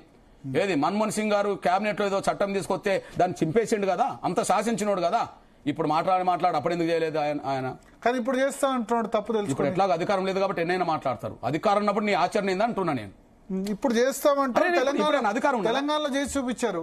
ఏం చెప్పి చట్టం తీసుకొచ్చి ఇక్కడ తీర్మానం చేసి అడిగి పంపారు. ఇక్కడ చేస్తారా లేదా మీరు తెలుసుకోండి అని చెప్పి, చేయకపోతే మీరు బదనం అవుతారని చెప్పి దీన్ని ఒక స్ట్రాటజీగా వాడుకుంటారు. నువ్వు 44% వాటివా కేబినెట్ లో, రేవంత్ రెడ్డి గారు 44% వాటివ్, 50% వాటివ్ బీసీలకు ఎందుకు ఇవ్వదు? ఎందుకు ఇవ్వద్దు చెప్పండి? కేంద్రం చట్టం చేస్తుందా లేదని చెప్పి ధర్నా చేసి వచ్చాడు కదా. ఏది ఎక్కడ ఇల్లు రేవంత్ రెడ్డి గారు పోయి ధర్నా చేసి వచ్చాడు కదా. ఏది అరే అక్కడ చట్టం జరగాలి, మీ ప్రతిపక్ష పార్టీ అక్కడ మాట్లాడమని చెప్పండి. ఏది కానీ కేబినెట్ లో 40%, 46% ఇవ్వడానికి ఎవరు అడ్డం పడుతున్నారు? ఓకే, బీసీలకు 44%, 50% ఇవ్వడానికి అడ్డం పడుతుండ్రు. 18లో ఏది మొత్తం 18లో నా బీసీలకు ఎంత రావాలి? 9 రావాలి. 50% 9 ఇచ్చాయి, అప్పుడు మాట్లాడు. 7 ఎమ్మెల్యేలు ఉన్నారు. ఎవరు? బీసీ ఎమ్మెల్యేలు 7 కాంగ్రెస్ పార్టీ. ఎమ్మెల్సీ చేసి ఇవ్వడానికి పెద్ద ఇబ్బందా? ఎమ్మెల్సీ కూడా ఇప్పుడు విజయశాంతి గారు బీసీ కోటనే వస్తుంది కదా, వస్తుందా రాదా? అవును, ఇవ్వాలనుకుంటే ఇంకొక ఎమ్మెల్సీ చేసి ఇవ్వచ్చు కదా. 9%, 9 మందిని పెట్టండి, నేను స్వాగతిస్తా. దానికి ఏమన్నా చట్టం మార్చాలా? కొత్త రాజ్యాంగం మార్చాలా? ఓకే, కేబినెట్ విస్తరణ ఎవరి చేతి మీద ఉన్నదే? ముఖ్యమంత్రి చేసుకునేదే కదా. నువ్వు నీతులు ఎందుకు మాట్లాడతావు? అక్కడికి పోయి నీ దగ్గర అమలు చేయరాదు, నేను స్వాగతిస్తా. ఓకే, సో ఇప్పుడు మంత్రివర్గం టాపిక్ వచ్చింది కాబట్టి మంత్రివర్గంలో మీరు పదే డిమాండ్ చేస్తున్నారు ఇంకో 2 మాదిగలకు ఇవ్వాలని చెప్పి. ఆల్రెడీ దామోదర రాయలసీమ ఉన్నారు, మేము అంగీకరించాం. ఏంది ఆయన మాదిగ కాదయ్యా. నేను అదే అన్నా, నేను రెడ్డోళ్ళకి ఇచ్చి మేము కమ్మోళ్ళకి ఇచ్చినామంటారా? కమ్మోళ్ళకి ఇచ్చి మేము బ్రాహ్మణులకి ఇచ్చామంటారా? బ్రాహ్మణులకి ఇచ్చి మేము వెలమలకి ఇచ్చామంటారా? మీరు సర్దుకోండి అంటారా? అవును, మాదిగ కాని వ్యక్తికి ఇచ్చి మీ మాదిగ కోట్లు అంటే మేము ఎట్లా ఒప్పుకుంటామండి? నేను విన్నా చెప్తున్నాను. నేను అసలు తెలంగాణలో ఇంత పెద్ద జనాభా గల మాదిగలకు మన రాజన్నను బర్తరఫ్ చేసి 6 నెలలు డిప్యూటీ 6 నెలలు బర్తరఫ్ చేసినాక ఆ 9 ఏళ్ళు అసలు తెలంగాణలో మాదిగలకు మంత్రి ఎవరు చెప్పండి? ఒక్కరు లేరు. ఓకే, మాదిగ ఉపకులం. నేను ఒక మాట చెప్పాను, నేను అదే ఏ కులానికి ఆ కులమే బ్రదర్. ఇప్పుడు మాదిగ కులం మాదిగ ఉపకులం అని మీరు అన్నట్టుగైతే మరి బయళ్ళ జనాభా ఎంత? రాష్ట్రం మొత్తం మీద 13,000. తెలంగాణలో మాదిగల జనాభా ఎంత? 32.5 లక్షలు. అంటే 32 లక్షల మందికి మాదిగలకు మంత్రేడి? ఇప్పుడు మంత్రేడి? దామోదర్ మాదిగని మేము కాదంటున్నాము. నేను మాదిగనైనా చెప్పుకోవాలి కదా. ఇప్పుడు అస్సాంలో చర్చ జరిగింది బ్రదర్, ఈ మధ్య కాలంలో 3 సార్లు జరిగింది. నంబర్ 1, ఓకే, సుప్రీంకోర్టు జడ్జిమెంట్ వచ్చిన తర్వాత ఎస్సీ వర్గీకరణ జరిగింది. ఆగస్టు విషయంలో సుప్రీంకోర్టులో రాష్ట్రం శాసనసభలో జరిగింది. షమీమ్ అఖ్తర్ కమిషన్ నివేదిక ఇచ్చిన తర్వాత 4వ తారీఖు నాడు జరిగింది. మొన్న 17వ తారీఖు నాడు మొన్న తీర్మానం చేసినప్పుడు జరిగింది. అరే 3 సార్లు చర్చ జరిగినప్పుడు దామోదర్ నోటి నుంచి ఎప్పుడన్నా ఎంఆర్పిఎస్ అని మాదిగని అసలు పేరు వచ్చిందా? శాసనసభలో అన్ని పార్టీలు మాదిగల గురించి ఎంఆర్పిఎస్ గురించి మాట్లాడినాయి, కానీ ఆయన నోటి నుంచి మాత్రం నేను అప్పుడు శాసనసభలో ఆయన మాట్లాడే సమయానికి ఆయనకు నాకు గొడవ ఏమున్నది? మీరు చెప్పండి. గొడవ మన వర్గీకరణ బిల్లు కంటే ముందే తిట్టారు కదా మీరు. నేను అదే అంటున్నా, అంతకుముందు ఏం చేసి నువ్వు మాదిగైతే నువ్వు మాదిగ గురించి మాట్లాడాలి కదా. నువ్వు ఎంఆర్పిఎస్ పేరు పెట్టలేదు, నువ్వు మాదిగైతే నువ్వు మాదిగ గురించి మాట్లాడు. మాదిగల ఉద్యమే కదా ఇదంతా. ఎందుకు మాట్లాడలే? మరి ఎవరు మాది కాకపోతే ఎవరు నాకు తెలిసి ఆయన మోచి అని కొంతమంది అంటారు, మోచి కూడా కాదని మోచి సంఘబోలు అంటారు. అసలు ఏ కులమో ఆయన చెప్పాలి. ఇప్పుడు నాకు తెలుసు, నేనైతే మాదిగా కాదు అంటున్నా. నేను మాదిగానే ఆయన చెప్పుకోమంటున్నా. నేను కొంతమంది మోచి అంటారు. అసలు మోచిలో ఒక 5-6 కులాలు ఉన్నాయి బ్రదర్. 5-6 కులాల మొత్తం జనాభా 17,000. మోచిలో 5-6 కులాలు ఉన్నాయి. సెమ్మగర ఇంకోటి 5-6 కులాల మొత్తం జనాభా 17,000. అంటే 5 కులాలకు కలిపితే 17,000 అంటే ఒక కులం 2,500 సంబంధించిన కులం అనుకుందాం. అంటే ఏదో ఒక కులం అనుకుందాం, ఏదో ఆయన చెప్పుకోవాలా కదా. మరి 32.5 లక్షలకు సంబంధించిన మాదిగలకే అతిపెద్ద జనాలు మాదిగలకు మంత్రులు లేదు కదా. మరి ఎవరి పేరుతో వాళ్ళు తీసుకుంటారు? నాకు తెలిసి ఇప్పుడు దామోదరం ఉప ముఖ్యమంత్రి అయ్యిండు, మంత్రి అయ్యిండు, ఎమ్మెల్యే అయ్యిండు, వాళ్ళ నాన్న కూడా అయ్యిండు. నిజంగా చెప్పాలంటే మాలల కోటల్లోమో వెంకటస్వామి కుటుంబం తీసుకుంటాంది. ఏది మాలల కోటల్లోమో వెంకటస్వామి ఉన్న కా నుంచి మాలల కోటలు తీసుకుంటాండ్రు. మాలల కోటల తర్వాత ఎంతో కొంత మాదిగల కోటలో రావాలంటే ఎవరు తీసుకుంటాండ్రు? దామోదరు రాజనరసింహ ఏదైతే ఉన్నారో రాజనరసింహతో వాళ్ళ తండ్రి నుంచి మొదలుకుంటే ఇప్పటి వరకు మాదిగల కోటలు తీసుకుంటారు. మొన్న సిడబ్ల్యూసీ మెంబర్ తీసుకున్నారు ఈయనను. మాలల కోటలు ఎవరికి ఇచ్చిండ్రు? కొప్పుల రాజుకి ఇచ్చారు. మాదిగల కోటలు ఎవరికి వచ్చింది? రామరికి ఇచ్చేసారు. కాంగ్రెస్ పార్టీలో అత్యున్నత కమిటీ ఏంటిది? సిడబ్ల్యూసీ కదా. మరి సిడబ్ల్యూసీలో ఇక్కడ నుంచి మాదిగలు ఎవరు లేరు. మాదిగ కోట ఇచ్చినట్టే ఉంటది, కానీ మాదిగ కాని వ్యక్తి అక్కడ ఉంటాడు. మాదిగ కోట ఇచ్చినట్టుగా చెప్పుకుంటారు. ఇప్పుడు ఉదాహరణకు ఇప్పుడు ఎవరి కులంలో వాళ్ళు ఇప్పుడు జూపల్లి కృష్ణారావు ఏ కోటలో పోయినట్టు? వెలమ కోటలో పోయిండు. ఓకే, తుమ్మల నాగేశ్వరరావు ఏ కోటలో పోయిండు? కమ్మల కోటలో పోయిండు. శ్రీధర్ బాబు ఏ కోటలో పోయిండు? పలానా కోటలో పోయిండు. ఓకే, ఇప్పుడు 4 రెడ్లు ఉన్నారు. ముఖ్యమంత్రి రేవంత్ రెడ్డి గారు, ఉత్తమ్ కుమార్ రెడ్డి, కోమటిరెడ్డి వెంకటరెడ్డి, లేకపోతే పొంగులేటి శ్రీనివాసరెడ్డి ఏ కోటలు వచ్చారు? రెడ్ల కోట వచ్చారు. మరి మాదిగల కోటలు ఎవరు చెప్పారా? మాదిగ కాదు, కానీ మాదిగల కోటలో తీసుకుంటారు. అంటే ఇక అసలైన మాదిగలకు అన్యాయం. ఇప్పుడు ఉదాహరణకు మీ దృష్టి తీసుకొస్తాను. నేను ఆవేదనతో మాట్లాడుతున్నా, నా జాతికి న్యాయం జరగాలని 30 ఏళ్ళు పోటం చేస్తున్నా కాబట్టి ఎక్కడ నా జాతికి అన్యాయం జరగద్దని నేను కోరుకుంటున్నా బ్రదర్. ఎవరికి అన్యాయం చేయాలని నేను కోరుకోను, కానీ నా జాతికి అన్యాయం జరుగుతుంది, జరగద్దని కోరుకుంటా కదా. మరి నేను కోరుకున్నా కదా. మొన్న రేవంత్ రెడ్డి గారి దగ్గర 5 ఎమ్మెల్యేలు మాదిగ ఎమ్మెల్యేలు పోయి మంత్రివర్గంలో మాదిగలకు స్థానం దక్కాలని అన్నారు కదా. అంటే అర్థం ఏంటి చెప్పండి? అంటే మంత్రివర్గంలో మాకు స్థానం లేదని చెప్పినట్టే కదా. ఓకే, దామోదర్ మా మాదిగే, ప్లీజ్ దామోదర్ మా మాదిగే, ఇంకొకరిని అదనంగా అడిగినరా? వాళ్ళని ఏమనండి? ఈ 5 ఎమ్మెల్యేలని దామోదర్ మాదిగ కోటలోనే వచ్చిండు అని చెప్పమానండి. చెప్పలేరు వాళ్ళు. ఇప్పుడు 5 ఎవరో ఒకళ్ళకి అవకాశం ఇవ్వమని మీరు అంటారు. నాకు తెలిసి ఇద్దరికి ఇస్తే తప్పేంటి? అతిపెద్ద జనాభా 4% ఉన్న రెడ్లు 4 మంత్రులు ఉన్నారు. ఈడ ముఖ్యమంత్రితో పాటు ఇంకా 3 మంత్రులు ఉన్నారు. 4% జనాభా 17 లక్షల జనాభా అంటున్నారు. ఇప్పుడు ఎవరు? రెడ్డి 17 లక్షల జనాభా. మేము 33 ఉన్నాం. నేను చెప్పిన దానికి వచ్చిందా లేదా? మేము 33 ఉన్నాం. 4 కాకపోతే 5 వేసుకో పెద్ద. మరి 5% ఉన్న వాళ్ళు 4 ఉన్నారు కదా. మరి 9% ఉన్న వాళ్ళు ఎంతమంది ఉండాలి? ఒక్కడు ఎందుకు లేకుండా పోయిండు కదా. అందువల్ల కనీసం 2 ఉండాలని నేను కోరుకుంటాను. నేను ఎందుకు ఉండొద్దు?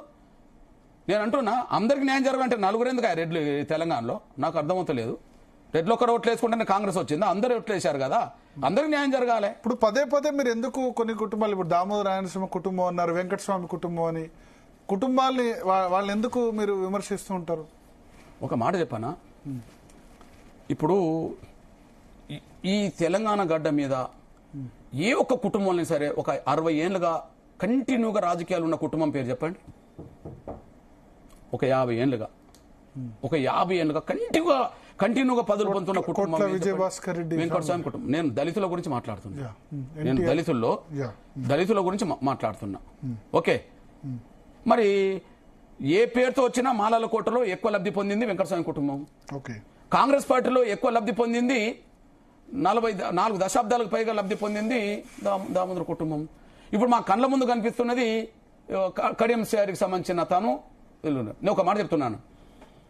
ఇప్పుడు దామోదర్ మాదిగల కోటలనే ఇంత స్థాయికి ఎదిగాడు కదా. మాదిగ కాకపోయినా ఒక్క మాదిగకు ఒక ఎమ్మెల్యే టికెట్ ఇప్పించిన చరిత్ర చెప్పగలుగుతాడా? ఓకే, కడియం శ్రీ మన కళ్ళ ముందు 4 దశాబ్దాలు రాజకీయాలు చేస్తున్నాడు కదా. ఓకే, తన బిడ్డ కంటే ఇంకెవరినన్నా చూపించగలిగాడా చెప్పండి? అంటే వాళ్ళ కుటుంబాల కోసమే జాతులను ఉపయోగించుకుంటున్నారు. కానీ కనీసం ఆ పేరు పెట్టుకొని పోయిన వాళ్ళకు ఆ పేరు కులాలకు ఏమైనా న్యాయం చేసిండ్రా? కడియం శ్రీ వల్ల ఒక ఎమ్మెల్యే ఒక మాదిగ పేరు చెప్పండి ఎవరన్నా అయినరో? 4 దశాబ్దాల పాటు రాజకీయాలు ఉన్న వ్యక్తి ఒక్కరినన్నా ఒక ఎమ్మెల్యే స్థాయికి తీసుకొచ్చిండా? దామోదర రాష్ట్రం తీసుకొచ్చిండా? ఈయన మాదిగల కోటలోనే వస్తాడు, ఈయన మాదిగ ఉపకులం పేరుతోనే ఈయన వస్తారు. అసలు మాదిగలకి ఏం న్యాయం జరగట్లేదు. కాబట్టి మాదిగలకు న్యాయం జరగంటే ఎవరు కోరాలా? ఉద్యమే కోరాలి. ఉద్యమే కోరుకుంటూ వస్తున్నది అంతే. ఓకే, ఇప్పుడు మంత్రివర్గ విస్తరణకు సంబంధించి పేర్లు అయితే కొన్ని బయటకు వచ్చాయి. వివేక్ వెంకటస్వామికి రావచ్చు అని చెప్పి, తర్వాత అక్కడ రాజగోపాల్ రెడ్డి పేరు వినిపిస్తుంది. ప్రేమ్ సాగర్ రావు ఇవాళ కామెంట్ చేశారు, ఆయన పార్టీ నుంచి వెళ్ళి మళ్ళీ వచ్చారని చెప్పి. ఇప్పుడు మీరు చూడండి ఒక్క మాట, సరే వేరే నేను ఇప్పుడు నువ్వు చెప్పిన మొదటి పేరుకే వస్తాను. అసలు పరేడ్ గ్రౌండ్ లో మీటింగ్ మాలలు పెట్టింది దేనికోసం? వర్గీకరణ వ్యతిరేకం కోసం కదా. వర్గీకరణకు వ్యతిరేకం కోసం పెడితే అప్పుడు ప్రచారం ఏం జరిగింది? ఈయన వర్గీకరణకు వ్యతిరేకం అని పెడుతున్నాడు కానీ మంత్రి పదవి కోసం మీటింగ్ పెట్టుకున్నాడు, వాళ్ళ కుల బలాన్ని చూపించుకున్నాడు అని చెప్పాను. అవును, వేల కోట్ల రూపాయల ఆస్తిపరుడు కాబట్టి డబ్బులు పెట్టవచ్చు, ఇంకోటి పెట్టవచ్చు, జనాన్ని సమీకరించుకోవచ్చు. మరి ఎవరి కోసమైన రుజువు అవుతుంది? తన కోసమే. అంటే మాలని పక్కదారి పట్టించాడు కదా. ఆయన వర్గీకరణకు వ్యతిరేకం అవుతే, మరి అసెంబ్లీ ఎందుకు సమర్థించాడు? వర్గీకరణ బిల్లు వస్తున్నప్పుడు నేను వర్గీకరణ సమర్థించట్లేదని బయటికి రావాలి కదా. ఎవరు? ఆయన నెంబర్ తిరిగిన మాల ఎమ్మెల్యేలు కూడా బయటికి రావాలి కదా.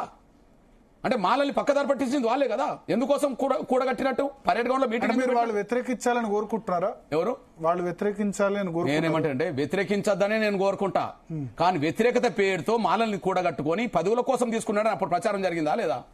ఈ బిల్లు నేను చూశాను, వివేక్ వెంకటస్వామి స్పీచ్ కరెక్ట్ గా లెక్కలు కరెక్ట్ గా లేవు.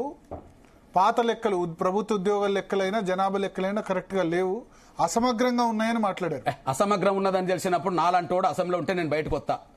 అసమగ్రం ఉన్నదాన్ని నువ్వు ఎందుకు ఒప్పుకున్నావు? అసెంబ్లీలో ఎందుకు ఒప్పుకున్నావు? ఎందుకు ఆ చట్ట తీర్మానంలో నువ్వు ఓటేశావు? నీతి ఉండాలా, నిజాయితీ ఉండాలా, మాట్లాడుతున్నందుకు విలువ ఉండాలా, ఎవరిని పక్కదారి పట్టించడానికి?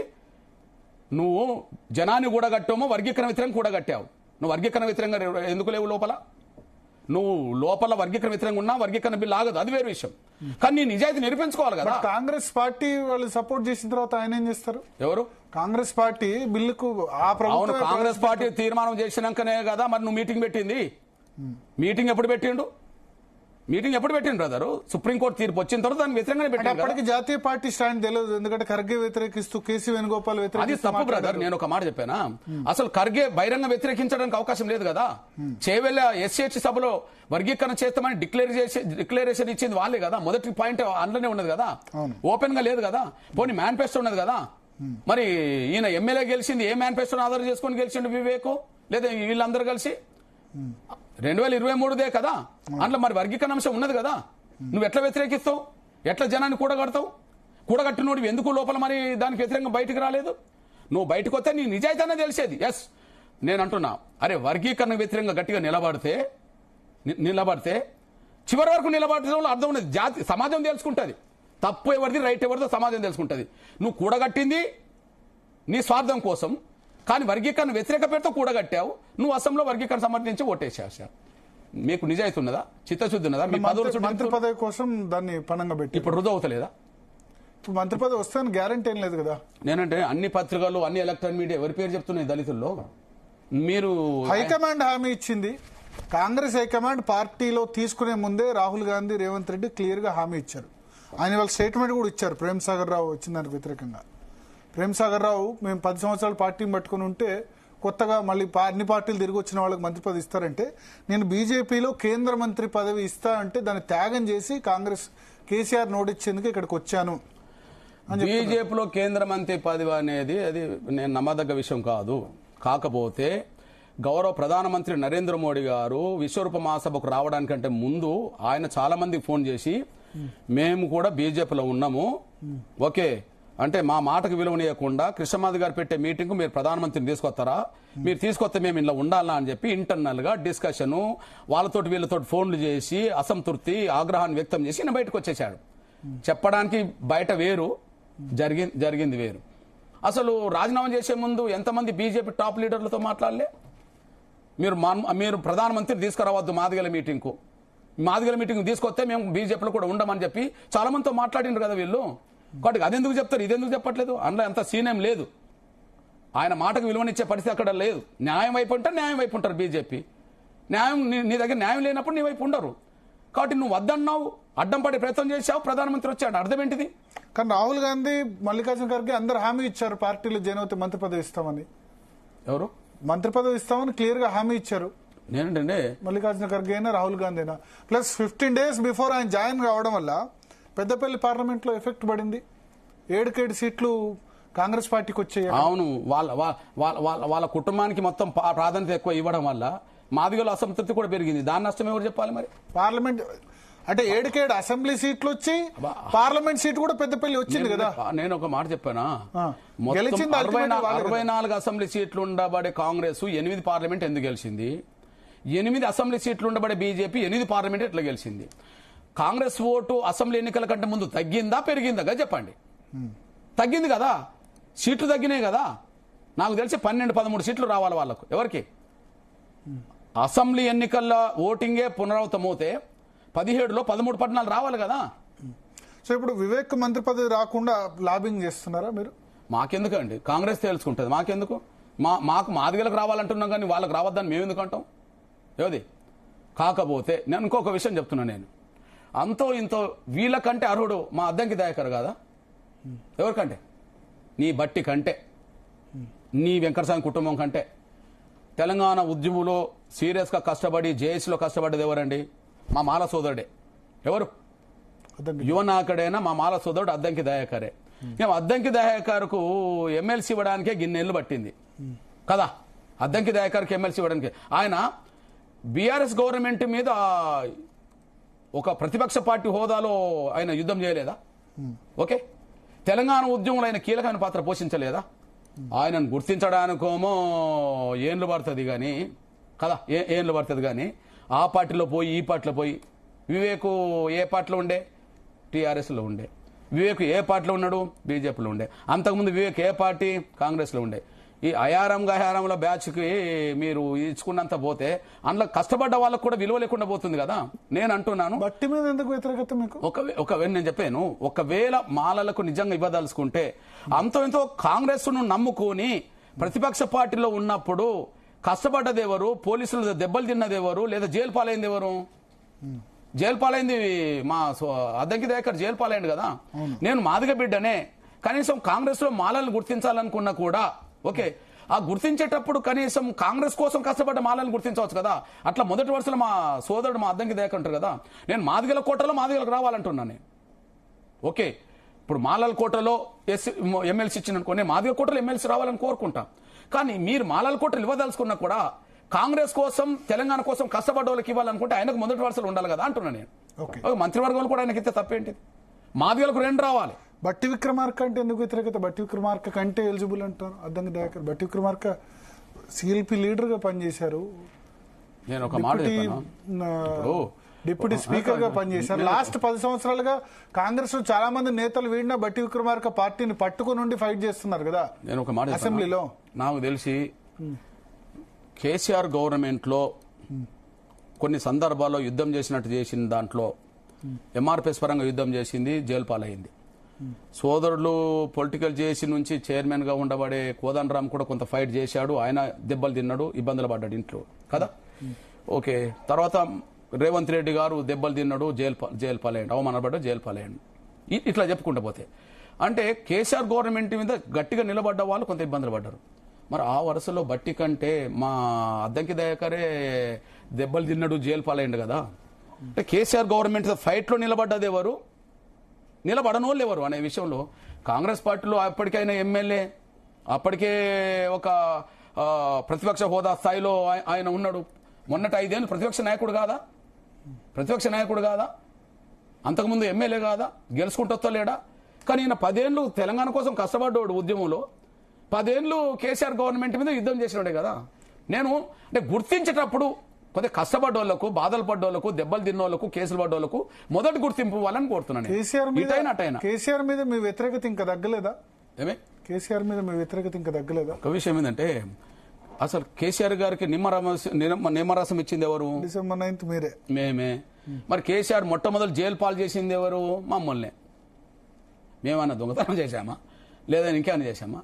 అరే దళిత ముఖ్యమంత్రి కూడా మోసం చేసింది నిజమే కదా. అంటే సకల జనుల సమ్మె సమయంలో మీరు ఇచ్చిన స్టేట్మెంట్ కారణం కావచ్చు. ఏమి సకల జనుల సమ్మె సమయంలో అవును మీరు అప్పుడు ఉద్యమాన్ని నీరుగార్చే విధంగా స్టేట్మెంట్ ఇచ్చారని వాళ్ళు. ఉద్యమం నీరుగార్చడం ఏంది బ్రదర్? సకల జన సమ్మెలో అన్ని మూయాలే, ప్రభుత్వం ఏమో మూస్తారు, ప్రైవేట్ తీరుతాయా అన్న నేను. ఏది ప్రైవేట్లో చదువుకునే పిల్లలు ఎవరు, ప్రభుత్వ స్కూల్లో చదువుకునే పిల్లలు ఎవరు? 98% పైగా ప్రభుత్వ స్కూల్లో చదివేటోళ్ళు పేద బిడ్డలు, అరగార వర్గాల బిడ్డలు. పెద్ద పెద్ద ప్రైవేట్ స్కూళ్ళలో చదివేటోళ్ళు డబ్బులున్నోళ్ళ బిడ్డలు. అవి మాత్రం సకల జన సమ్మె పరిధిలోకి రాలేదు. అది ఎందుకు రాలేదు? ఇవి ఎందుకు వచ్చినాయి? ప్యాచప్ కాదా ఇంకా మందకృష్ణకు కేసీఆర్ మధ్య పూడ్చలేనంత అగాధం ఉందా? ఇప్పుడు ఇది వ్యక్తిగతమైనది కాదు కదా బ్రదర్, విధానాలకు సంబంధించిన విషయం కదా. ఇప్పుడు 3 ఎకరాల విధానాలంటే ఇప్పుడు ఆయన ఎస్సీ వర్గీకరణ కేసీఆర్ కూడా అవుట్ రైట్ గా సపోర్ట్ చేశారు, తీర్మానం పంపించారు, ఆయన వంతు ప్రయత్నం ఆయన చేశారు. ఇప్పుడు మొన్న టీఆర్ఎస్ అయితే సపోర్ట్ మమ్మల్ని జైలుకు పంపిన సందర్భం మీకు గుర్తున్నదా? అంతకుముందు ప్రధానమంత్రిని కలిసి వచ్చారు, తీర్మానం చేసి పంపారు. కానీ ఒకరోజు హైదరాబాద్ లో ధర్నా జరుగుతున్నప్పుడు భారతీ మాదిగాని ఒక మహిళా నాయకురాలు చనిపోయింది మా బిడ్డ. అప్పుడు అసెంబ్లీలో మాట్లాడింది ఏంటంటే 2 రోజులు అఖిలపక్షం తీసుకెళ్లి, నేను ఒక్కరిని పోవడం కాదు, అఖిలపక్షం తీసుకెళ్లి కేంద్రం మీద ఒత్తిడి పెట్టి వర్గీకరణ సాధిద్దామని అన్నాడు. 2 రోజులు కాదు, నెల చూసిన తర్వాత అఖిలపక్షం ఢిల్లీకి తీసుకెళ్ళాలని చెప్పి ఒక బహిరంగ సభ పెట్టాం, ఒక ప్రదర్శన చేశాం. ఆ ప్రదర్శన మీదనే నిర్బంధం పెట్టి కేసులు పెట్టి జైలుకు పంపేశాడు. ఆయన అన్నమాట నిలబెట్టుకోమన్నందుకే కదా. అఖిలపక్షం పోతే కొంత కేంద్రం మీద ఒత్తిడి పడుతుంది కదా. మొన్న ఒక మాట అన్నాడు, ఒక సమస్య మీద అఖిలపక్షం తీసుకెళ్తామో అని అన్నాడు రేవంత్ రెడ్డి అనుకో. అంటే ఒక్కడు పోకుండా అఖిలపక్షం పోతే ఏమవుతుంది అంటే అన్ని పార్టీలు రావడం వల్ల కొంత ఒత్తిడి పడుతుంది కేంద్రం మీద అని చెప్పి కేసీఆర్ అని నిలబెట్టుకోలేదు కదా. నిలబెట్టుకోమని చెప్పినందుకు కదా మమ్మల్ని జైల్లోకి పంపింది. సో అది కంటిన్యూ అవుద్ది ఇంకా కేసీఆర్ మీద బీఆర్ఎస్ మీద వ్యతిరేకత. నేను ఒక మాట చెప్పనా, వ్యక్తిగతమైన వైరం మాకు ఎప్పుడు లేదు, ఇది క్లియర్. రేవంత్ రెడ్డి గారితో మాకు ఎప్పుడు మాట్లాడలేదు. ఆ తర్వాత అసలు కేసీఆర్ తో మాట్లాడడం జరగలేదా 2016-17 నుంచి? లేదు, కేసీఆర్ అప్పటి నుంచి ఇప్పటివరకు కేసీఆర్ మాట్లాడలేదు. ఒక సందర్భంలో కేటీఆర్ ఒక చిన్న విషయం మీద కేటీఆర్ నేను కలుసుకొని మాట్లాడుకున్నాం, కానీ కేసీఆర్ తో ఎప్పుడు మాట్లాడలేదు. కానీ కేటీఆర్ అసెంబ్లీలో మాట్లాడినట్టున్నాడు మొన్న మీ గురించి. అదే అంటే నేను చెప్పాను కదా, పోరాటం చేశాడు. అంతకుముందు ఈ విషయాన్ని వర్గీకరణ మీద అందరితో మాట్లాడండి, ఇతరాతర విషయాలు మాట్లాడని చెప్పి ఒక సందర్భంలో కలిసినప్పుడు మాట్లాడాను. కేటీఆర్ తో ఒకసారి మాట్లాడాను, కానీ కేసీఆర్ తో ఇప్పటివరకు మాకు మాట్లాడలేదు ఆ సంబంధం. మీ పేరు కేటీఆర్ అసెంబ్లీలో ప్రస్తావించారు అంటున్నా. అంటే రేవంత్ పోరాటంలో మీ పాత్రను ఆయన గుర్తించారు, కేసీఆర్ గుర్తించారు. నేనంటే ఆ రోజు రేవంత్ రెడ్డి గారు, దామోదర నరసింహ తప్ప, రేవంత్ రెడ్డి గారు ముఖ్యమంత్రి హోదాలో ఆయన, దామోదర నరసింహ మాదిగల కోటాలో మాదిగాని వ్యక్తి దామోదర నరసింహ, ఆయన తప్ప శాసనసభ మొత్తం ఎంఆర్పీఎస్ గురించి మా గురించి మాట్లాడారు. కానీ అంతకుముందు 4 రోజుల ముందు మీరు రేవంత్ రెడ్డిని కలిసి ఆయన ప్రశంసించి పొగిడి మళ్ళా 4 రోజుల్లో ఏమైందో? ఎవడు ఆయన ముందుకొచ్చినందుకు ప్రశంసించాం, గిన్ని లోపాలు ఉన్నాయి చూడండి అని చెప్పి మేము కోరొచ్చాం. వెంటనే కమిషన్ టైం కూడా ఎక్స్టెండ్ చేశారు లోపాల గురించి. మరి రెండోసారి కమిషన్ ఇచ్చిన నివేదికను ఏం చేసిండ్రు అది చెప్పాలి కదా. మరి అంటే రెండోసారి కమిషన్ సేమ్ మార్పులు లేకుండా సైజ్ చేసింది, ఆయన ఏం చేస్తారు? ఎవరు మార్పులు లేకుండా కమిషన్ సూచించింది. అయితే రెండోసారి కమిషన్ నివేదికను బయట పెట్టమంటున్నాం, బయట ఎందుకు పెట్టలేదు? రెండోసారి కమిషన్ ముందుకు మేము అభిప్రాయాలు తీసుకెళ్లాం, మా అభిప్రాయాలకు అనుగుణంగా కమిషన్ సిఫార్సు చేసిందా లేదనేసి బయట పెట్టాలి కదా. చేయలేదని చెప్తున్నారు కదా. ఎవరు సిఫార్సు చేయలేదు? చేయలేదన్న అంశాన్ని బయట ఎందుకు పెట్టలేదు అంటున్నాను, ఎందుకు దాచిపెడుతుండ్రో అంటున్నా నేను, అది చెప్పానండి. సో నెక్స్ట్ రాజకీయ పార్టీ పెడతారా? గతంలో పెట్టారు మహాజన సంఘర్షణ సమితి. సరే, ఇప్పుడు మా కళ్ళ ముందు ఇప్పుడు ఇక్కడ జీవో వచ్చింది, ఆంధ్రప్రదేశ్లో వర్గీకరణ అంశాన్ని కొంత పూర్తి చేసుకోవాలి, ఇంకో వారం 10 రోజులు పడుతుంది. మొన్ననే కర్ణాటక ముఖ్యమంత్రి గౌరవ్ సిద్ధరామయ్య గారిని కలిసి విజ్ఞప్తి చేసి వచ్చాము, అక్కడ పూర్తి చేసుకోవాలి. దీని తర్వాత తెలంగాణలోను, ఆంధ్రప్రదేశ్లోను, దక్షిణాదిలోను మేము ఏ అంశాలను ముందుకు తీసుకురావాలి, కేంద్రం ముందు, రాష్ట్రాల ముందు ఏ వర్గాల అంశాలకు మేము ప్రాధాన్యత ఇవ్వాలి అనే విషయాన్ని మేము కూలంకషంగా చర్చించుకున్నాక ఒక నిర్ణయానికి వచ్చాం. రాజకీయ పార్టీ కూడా పెట్టే అవకాశం ఉందా? నేనేమంటే ముందు ఏదైనా సరే ఎంఆర్పీఎస్ అనుబంధ విభాగాలు కలిసి వచ్చే సంఘాలన్నిటితో సంప్రదింపులు చేసినాక భారతదేశంలో దళితులు, గిరిజనులు, బలహీన వర్గాలు, పేదలు ఏ సమస్యలు ఎదుర్కొంటున్నారు, తెలంగాణలో ఏ సమస్యల పరిష్కారం కావాలి అనే విషయాన్ని అందరితో చర్చిస్తాం. అంటే మీకు కొద్దిమందితో ఉంది. ఇప్పుడు ఆంధ్ర తెలంగాణలో వస్తే కేసీఆర్ అంటే అవర్షన్, రేవంత్ రెడ్డి అంటే కోపం, ఆంధ్రాలో పవన్ కళ్యాణ్ అంటే కూడా అంతే కోపం ఉంది. చంద్రబాబుని సపోర్ట్ చేస్తారు, కానీ మన తిట్టారు కదా పవన్ కళ్యాణ్, మన హోంమంత్రి తానేటి వనిత. నేను ఎప్పుడు జోక్యం చేసుకున్నా చెప్పండి. ఇప్పుడు ఆయన మొన్న శాసనసభలో చాలా గొప్పగా మాట్లాడిండు, ఏది ఎంఆర్పీఎస్ ఉద్యమం గురించి పవన్ కళ్యాణ్ చాలా గొప్పగా మాట్లాడాడు. అంతకుముందు వికలాంగుల గురించి చాలా ఎంఆర్పీఎస్ ఉద్యమం నడిపిందని చెప్పి పెన్షన్ల గురించి కూడా మాట్లాడాడు. నేను ఆయనకు ఎప్పుడు వ్యతిరేక స్టేట్మెంట్ ఇవ్వలే. 2 కారణాల వల్ల ఆయన మీద స్టేట్మెంట్ ఇచ్చాను. ఒకటి, 3 ఎస్సీ నియోజకవర్గాలు తీసుకొని ఏది తూర్పు గోదావరిలో 2 తీసుకొని ఉమ్మడి కడప జిల్లాలో 1 తీసుకొని 3 మాలలకు ఇచ్చాడు. అరే 3లో ఒకటన్నా మాదిగలకు ఇవ్వాలి కదా, నీది ఎట్లా సామాజిక న్యాయం అవుతుందని ఒకనాడు మాట్లాడాను. 2 హోంశాఖలో ఏదైనా జరిగితే క్యాబినెట్ లో మీరు మాట్లాడుకోవాలి, ముఖ్యమంత్రితో మాట్లాడాలి, ఏదైనా జరిగితే జరగవచ్చు. కానీ కేవలం హోంశాఖ మంత్రి మాదిగా ఆడ నేను ఆ శాఖ తీసుకుంటే ఇంకా చాలా గొప్పగా చేస్తానంటే ఇప్పుడు ఆ శాఖలో ఆమె విఫలమైనట్టు నువ్వు చెప్పినట్టు కదా, ఎక్స్పోజ్ చేసినట్టు కదా. నీ శాఖలో ఏదైనా లోపతాపాలు జరిగితే ఇంకో మంత్రి నేను ఆ శాఖ తీసుకుంటానని చెప్తారా? అది తప్పు కదా అని నేను అన్నాను. అంతే, సందర్భం వచ్చినప్పుడు నేను అన్నాను కదా, ఇంకోటి ఎందుకంటాను లేదా పవన్ కళ్యాణ్ లేదు. ఎందుకంటే వర్గీకరణ సపోర్ట్ చేశాడు, కేబినెట్ లో సపోర్ట్ చేశాడు, ఆ దేశంలో అసెంబ్లీలో సపోర్ట్ చేశాడు, న్యాయం అనే ఉద్యమాన్ని ఒప్పుకుంటున్నాడు, అభినందించాడు. నేను మొదటి నుంచి సపోర్ట్ వర్గీకరణ గురించి ఇదే ఫస్ట్ టైం అంతకుముందు బిఫోర్ ఏం మాట్లాడలేదు, ఎప్పుడు మాట్లాడలేదు. జనసేన మీరు అడిగారా, కలిసారా ఎప్పుడైనా? అడగడానికి ఎన్నిసార్లు ప్రయత్నం చేసినా అపాయింట్మెంట్ ఇవ్వలేదు. కారణాలు ఏమైనా సార్ అపాయింట్మెంట్ ఇవ్వలేదు. ఎన్నికల సమయంలో ఆ 3 సీట్లు రిజర్వేషన్ తీసుకుంటున్నప్పుడు మాలలకు ఎత్తున్నప్పుడు కూడా అపాయింట్మెంట్ కోరడం జరిగింది, ఆయన ఇవ్వలేదు. వాటి ఇవ్వదలుచుకున్నాడు కాబట్టి మాతో ఎప్పుడు మాట్లాడలేదు. కానీ ఆయా సందర్భంలో మాత్రం వికలాంగుల ఉద్యమాన్ని ఎంఆర్పీఎస్ నడిపింది, ఈ ఉద్యమం నడిపింది, చాలా గొప్పగా నడిపింది, మానవత ఉద్యమాలు చేసిందని చెప్పి మాట్లాడేవాడు. అది సోషల్ మీడియాలో లేదా ఎలక్ట్రానిక్ మీడియా, ప్రింట్ మీడియాలో వచ్చేది. అంతవరకు నేను తెలుసు. కానీ వర్గీకరణ విషయంలో ఎప్పుడూ అనుకూలంగా మాట్లాడలేదు. సీట్ల కాడకు వచ్చాడు, మాలకి ఇచ్చాడు, అంతవరకు. డైరెక్ట్ గా ఎప్పుడు కలవలేదు పవన్ కళ్యాణ్ ఎప్పుడు కానీ ఇంతవరకు. కానీ కలవకున్నా సరే అసెంబ్లీలో సపోర్ట్ చేశాడు మొన్న సందర్భం వచ్చినప్పుడు. అవును, కూటమే కదా, కూటమిలో వర్గీకరణ అంశం ఉన్నది కదా. ఓకే, ఏది కూటమి మేనిఫెస్టో వర్గీకరణ అంశం ఉన్నది కదా, కాబట్టి ఆటోమేటిక్ గా చేయాల్సి వచ్చింది. ఓకే, సో కామెంట్ కూడా కొద్దిమంది రాస్తున్నారు, బీజేపీ సపోర్ట్ చేసేవారిని మందకృష్ణ గారు వ్యతిరేకంగా మాట్లాడరు. బీజేపీ సపోర్ట్ చేసే వాళ్ళకి మందకృష్ణ ఎప్పుడు వ్యతిరేకంగా మాట్లాడరు అంటారు. బీజేపీ బ్రాండ్ పడింది బాగా మందకృష్ణ మీద. నా మీద ఏ బ్రాండ్ పనిచేయదు. నేను న్యాయం ఎక్కడుంటే అక్కడ ఉంటా. మాకు న్యాయానికి ఎవరైనా సపోర్ట్ చేస్తే వాళ్ళ వైపు నిలబడతా. మోడీతో మిత్రత్వం కంటిన్యూ అవుతుందా? ఒక విషయం చెప్పండి బ్రదర్, నేను చంద్రబాబు గారితో వర్గీకరణకు అనుకూలంగా ఉన్నాడు కాబట్టి చంద్రబాబుతో ఉన్నాను. కొన్ని సందర్భంలో చంద్రబాబు నాయుడు గారు కూడా కొద్దిగా జాప్యం చేసినప్పుడు ప్రభుత్వం మీద కూడా నేను ఫైట్ చేశాను, గుర్తుపెట్టుకోండి. అట్లనే వైఎస్ రాజశేఖర్ గారు ఉమ్మడి ఆంధ్రప్రదేశ్లో ఉన్నప్పుడు వర్గీకరణ చేస్తామంటే ఆయనకు అండగా నిలబడ్డాం. మీరే చెప్పారు కదా, వర్గీకరణ లేట్ అవుతున్న కొద్దీ గాంధీ భవన్లు తగలబడ్డాయి, సోనియా గాంధీ మీటింగ్ రద్దయిందని చెప్పి మీరే చెప్పారు కదా. అంటే మాకు అండగా ఉంటారంటే మేము అండగా ఉన్నాం, నిర్లక్ష్యం చేస్తే ఎదుర్కొన్నాం కదా. అట్లనే మీరు గమనించాలి, కేసీఆర్కు నిమ్మరసం వచ్చింది ఎంఆర్పీఎస్ అని మీరే ఒప్పుకుంటారు కదా. కానీ అదే కేసీఆర్ తెలంగాణ కోసం ఉద్యమం చేస్తే మేము అండగా ఉన్నాం, కానీ వచ్చినాక మోసం చేస్తే మేము ఎదుర్కొని జైలు పాలైనాం కదా. అంతేందుకు బ్రదర్, 2022లో బీజేపీ జాతీయ కార్యవర్గ సమావేశాలు ఇక్కడ జరిగినాయి కదా, నోవెట్టల్ వద్ద 3 రోజులు. ఆ 3 రోజులు వర్గీకరణ కోసం కేంద్రం మీద ఒత్తిడి పెట్టడానికి రోడ్ ఎక్కింది ఎంఆర్పీఎస్. 3 రోజులు ఇక్కడ ఏ పార్టీ రోడ్ ఎక్కలే. ప్రధానమంత్రి మాట్లాడుతున్న సమయంలో పరేడ్ గౌన్ లో 2022లో ఎంఆర్పీఎస్ కార్యకర్తలు వర్గీకరణ మీద డిమాండ్ చేసి నినాదాలు ఇస్తుంటే అక్కడ మా కార్యకర్తలు బాగా దెబ్బలు తిన్నారు, తలలు పగిలినాయి, చేతులు ఇరిగినాయి. అక్కడ అంటే ఒక 1 year ముందు మేము దెబ్బలు తిన్నాం. మరి దెబ్బలు తిన్నప్పుడు మేము బీజేపీ కాదు కదా. ఆయన వచ్చి సపోర్ట్ చేసినప్పుడు మేము బీజేపీకి మద్దతు ఇచ్చాం అంతే. మీకు మద్దతు ఇస్తే మీ పార్టీ కానప్పుడు, ఇప్పుడు రేవంత్ రెడ్డి గారికి నేను ఒకటి చూపెడతా. రేవంత్ రెడ్డి గారి రేవంత్ రెడ్డి గారిని గెలిపించండి అని నా స్టేట్మెంట్ ఉంటుంది. అయితే నేను కాంగ్రెస్ మనిషినా? రాజశేఖర్ గారిని గెలిపించాలని నేను ఇచ్చాను, నేను కాంగ్రెస్ మనిషినా? అందువల్ల సందర్భం బట్టి, మా సమస్యను బట్టి మాకు అండగా ఉన్న ఎవరికైనా మేము అండగా నిలబడ్డాం.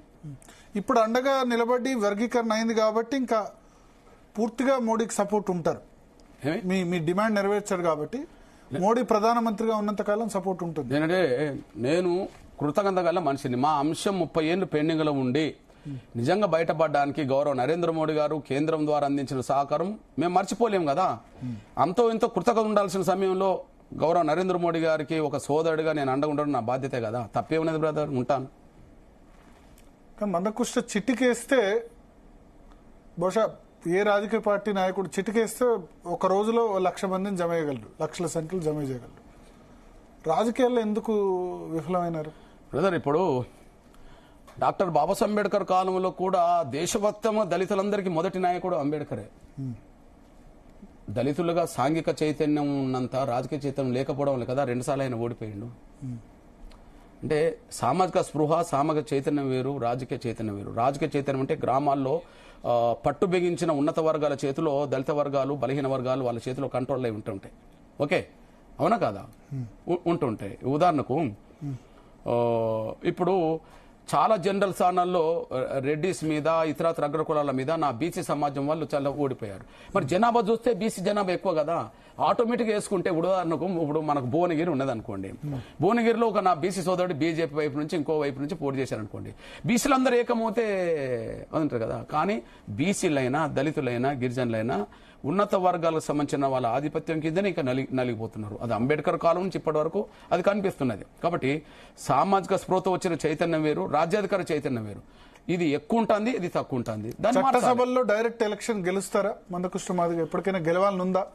ఒక విషయం నుంచి వర్ధనపేట నుంచి పోటీ చేసి ఓడిపోయారు కదా. అదే అంటున్నాను, ఇప్పుడు కేవలం దళితులు ఓట్లేసిన కాడ దళిత నాయకత్వమే గెలుస్తుంది.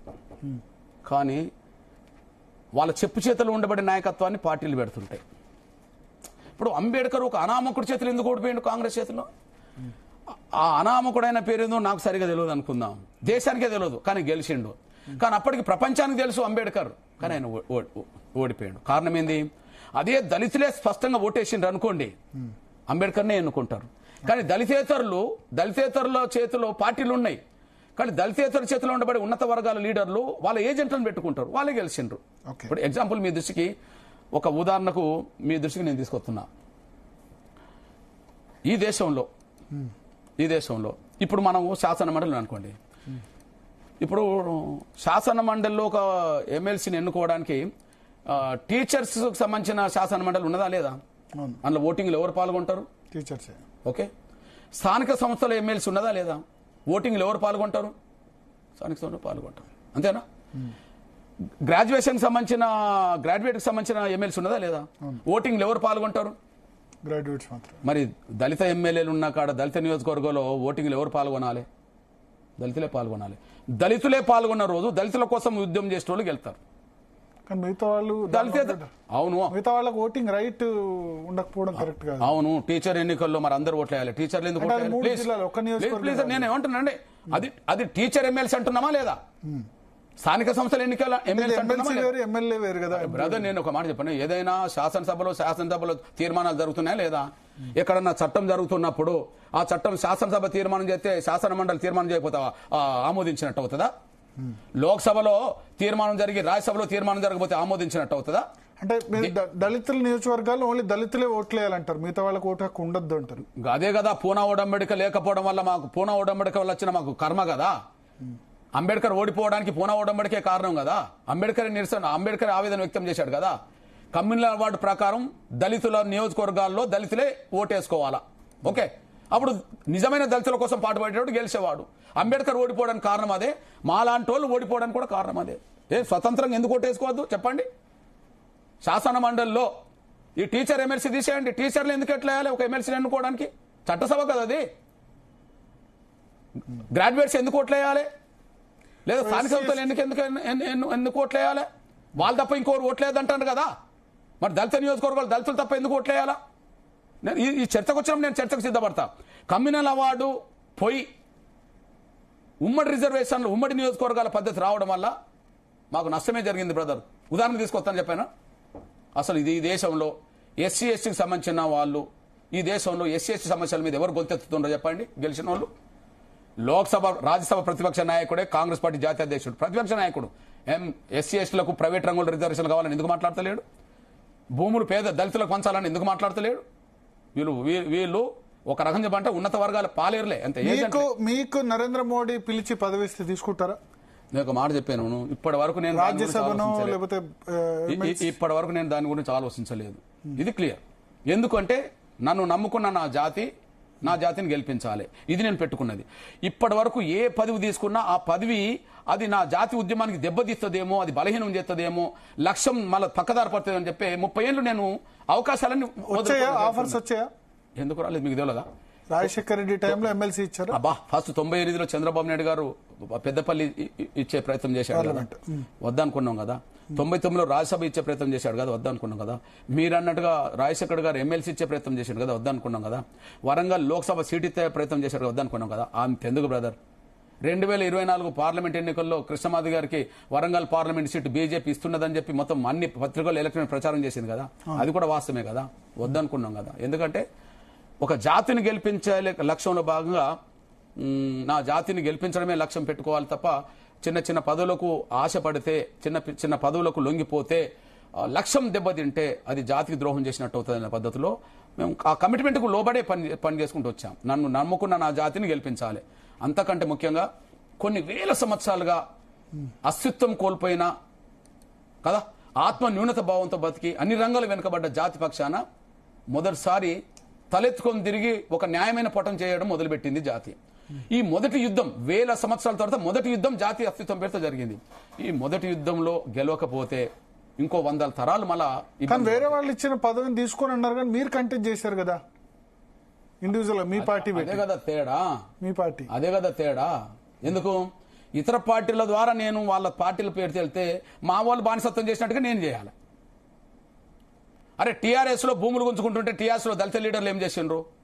కాంగ్రెస్ లో భూములు ఇప్పియకపోయినా కూడా దళిత ఎమ్మెల్యేలు మంత్రులు ఏం చేస్తున్నారు? పార్లమెంట్ లో రాజ్యసభ నాయకుడు ఉండబడే మల్లికార్జున ఖర్గే దళిత గిరిజనుల గురించి ఎందుకు మాట్లాడతలేరు? వీళ్ళందరూ పార్టీల వాళ్ళ అధినేత ఏ పార్టీ నుంచి తీసుకున్నా ఆ పార్టీ దానికి కట్టుబడి ఉండాలి 100%. అందువల్ల ఇప్పుడు డాక్టర్ బాబాసాహెబ్ అంబేద్కర్ ఏ పార్టీ ద్వారా పోటీ చేసిండు? ఆయన పార్టీ ఆయన సంఘం ద్వారానే పోటీ చేసిండు కదా. ఇంకో పార్టీ ఆయన చేరలేదు కదా. చేరితే ఏ పార్టీ అయినా కాంగ్రెస్ అయినా ఎవరైనా అవకాశం ఇస్తారు కదా. ఇప్పుడు నేను కూడా ఏ పార్టీ చేరిన నాకు అవకాశం ఇస్తారు కదా. కానీ ఆ అవకాశం తీసుకొని లోపలికి వెళ్ళి నోరు మోసుకొని కూర్చోవాలా? ఈ బ్యాచ్ అంతా నోరు మోసుకొని కూర్చునే బ్యాచే కదా. అంటే ఆ వరుసలో నేను ఉండాలా? సో ఇప్పటికైనా ఓడిపోయినా నాకు పెద్ద ఇబ్బంది కాదు. కానీ గెలిస్తే నా వర్గాల అంశాలే అసెంబ్లీలో చట్టసభలో ప్రస్తావించాలి. స్వేచ్ఛ లేని గెలుపు నాకెందుకు? అనగాని వర్గాల గురించి మాట్లాడని గెలుపు నాకెందుకు బ్రదర్? బయటుండి శక్తి మేరకు ఉద్యమాలు చేస్తాం. ఇప్పుడు కూడా అదే కంటిన్యూ అవుతుంది. 100% నేను స్వతంత్రంగా ఉండే నా పాత్ర పోషిస్తా. అంటే అలయన్స్ లోకి వస్తామేమో. అలయన్స్ వేరు, పార్టీలో చేరడం వేరు. పార్టీ బీఫామ్ తీసుకొని పోటీ చేయరు. ఏ పార్టీ బీఫామ్? అది నా జీవితంలో జరగదు. రాసి పెట్టుకోండి. నాకు నల్లకండో మారదు. ఏదన్నా ఒక పార్టీ కండో కప్పుకున్నామంటే అందులో సభ్యత్వం తీసుకున్నట్టే కదా. ఈ నల్ల కండోకు పెడితే మీ ఓన్ పార్టీ అంతే తప్ప పెడితే మీ సొంత పార్టీ లేకపోతే లేదు. నేను స్వతంత్ర భూమిక పోషించడం వల్ల సమాజానికి మేలు జరుగుతుంది. ఏదో పార్టీ ఇచ్చిన పదవి పార్టీ ద్వారా తీసుకుంటే నాకు, నా కుటుంబానికి, నా చుట్టూ ఉన్న 100 మందికి మేలు జరుగుతుంది. సమాజానికి మేలు జరగాల, నాకు, నా కుటుంబానికి, నాతో ఉన్న 100 మందికి మేలు జరగాల, సమాజానికి మేలు జరగాలి. సమాజానికి మేలు జరగాలంటే నేను స్వతంత్రంగానే ఉండాలి. స్వతంత్రంగా ఉండడం వల్ల కష్టాలు, బాధలు, ఇబ్బందులు, అడ్డంకులు వస్తాయి. అయినా వాటిని అధిగమించడం ద్వారానే మేము ప్రయత్నం చేస్తాం. బట్ ఇంతకాలం ఒక ఇది ఉంది, మందకృష్ణ మాదిగా మాలల్ని దిడుతూ పబ్బం గడిపారు. వాళ్ళ మీద వ్యతిరేకత పెంచి కొన్ని మాటలు కూడా అన్నారు. మాలలు మనువాదులు, మాకు పిల్లల్ని ఇస్తారా వాళ్ళు, ఇటువంటి మాటలు అన్నారు. ఇక నుంచైనా మాలల్ని దగ్గర చేసుకునే ప్రయత్నం చేస్తారా? ఇక నుంచైనా వాళ్ళని తిట్టడం ఆపుతారా? ఒక మాట చెప్పనా, నేను ఎప్పుడు మాలల్ని తిట్టలే. వర్గీకరణ వ్యతిరేకించేటోళ్ళని విమర్శించా. వర్గీకరణ ఇంకా అడ్డు తగులుతామని మాట్లాడితే వాళ్ళు మనవాదులు అని చెప్పేశా. మనవాదం అంటే అర్థం ఏంటిది? నీ పక్కన్నవాడు అవకాశాలు దోసుకోవాలన్న ఆలోచనే మనవాదం. నీ పక్కన్నవాడు అవకాశాలు దొంగలించడమే అవమానం. ఇది మనవాదం. నేనంటే 30 ఏళ్ల తర్వాత సుప్రీంకోర్టు తీర్పు వస్తే ఏది ఉద్యమం మొదలై 94 2024లో వచ్చింది. జూలై 7న ఎంఆర్పీఎస్ ఏర్పడ్డది 94లో. ఆగస్టు 1న 2024 ఆగస్టు 1న తీర్పు వచ్చింది. అంటే 30 ఏళ్ల తర్వాత తీర్పు వచ్చింది అనుకుందాం. 30 ఏళ్ల పాటు అడ్డుకుంటామన్న వాళ్ళు తీర్పు వచ్చినా కూడా అడ్డుకుంటామన్నారు అనుకోండి, వాళ్ళు ఏ వాదులు అవుతారు బ్రదర్? మానవతావాదులు అయితే కాదు కదా. సోదరు లాంటి వాళ్ళకు కూడా అట్లాంటి ఆలోచన రాదు కదా. మరి అడ్డుకుంటున్న వాళ్ళకు నా మాట వాళ్ళకు తగులుతుందేమో. ఏది వర్గీకరణ మేము అడ్డుకుంటాం అని ఇంకా మాట్లాడే వాళ్ళకు ఇప్పటికీ వాళ్ళకు తగులుతుంది. అట్లా అనుకుంటే మరి ఆ కోణంలో మాయావతి కూడా మనవాదే అంటే నేను మనవాదే అన్నాను కదా. వర్గీకరణ వ్యతిరేకించేటోళ్ళు ఏ పార్టీలు ఉన్నా, ఏ కులమైనా, సొంత కులబోళ్ళు వర్గీకరణ ఎవరైనా వ్యతిరేకించినా వాళ్ళు మనవాదులే, వాళ్ళ దృక్పథం కట్టుబడిన వాళ్ళే నేను అంటా. తప్పే ఉన్నది. నేను అందరిని వ్యతిరేకించలేదు. అందరిని వ్యతిరేకిస్తే వీళ్ళందరూ రోడ్డు మీదకి వచ్చి మేము మాలలను మాట్లాడక ముందే నేను చుండూరులో జరిగిన మాలపల్లెల్లో నేను పడుకున్నా. లక్ష్మీపేటలో మాలల మీద జరిగిన హత్యాకాండాన్ని వ్యతిరేకిస్తూ నేను ఉద్యమం చేశా. ఇప్పుడు చెప్పిన సంఘటనలన్నిటిని కూడా నేను అండగా నిలబడ్డా. గద్దర్ మీద కాల్పులు జరిపిన రోజు పౌరక సంఘాలు, ఇతర సంఘాలు రోడ్డు మీదకి వచ్చి నిరసన వ్యక్తం చేయడానికి అవకాశం ఉండే రోజుల్లో రాష్ట్ర బంధుకాలను జయప్రదం చేసేయడానికి మేము పిలుపునిచ్చాం.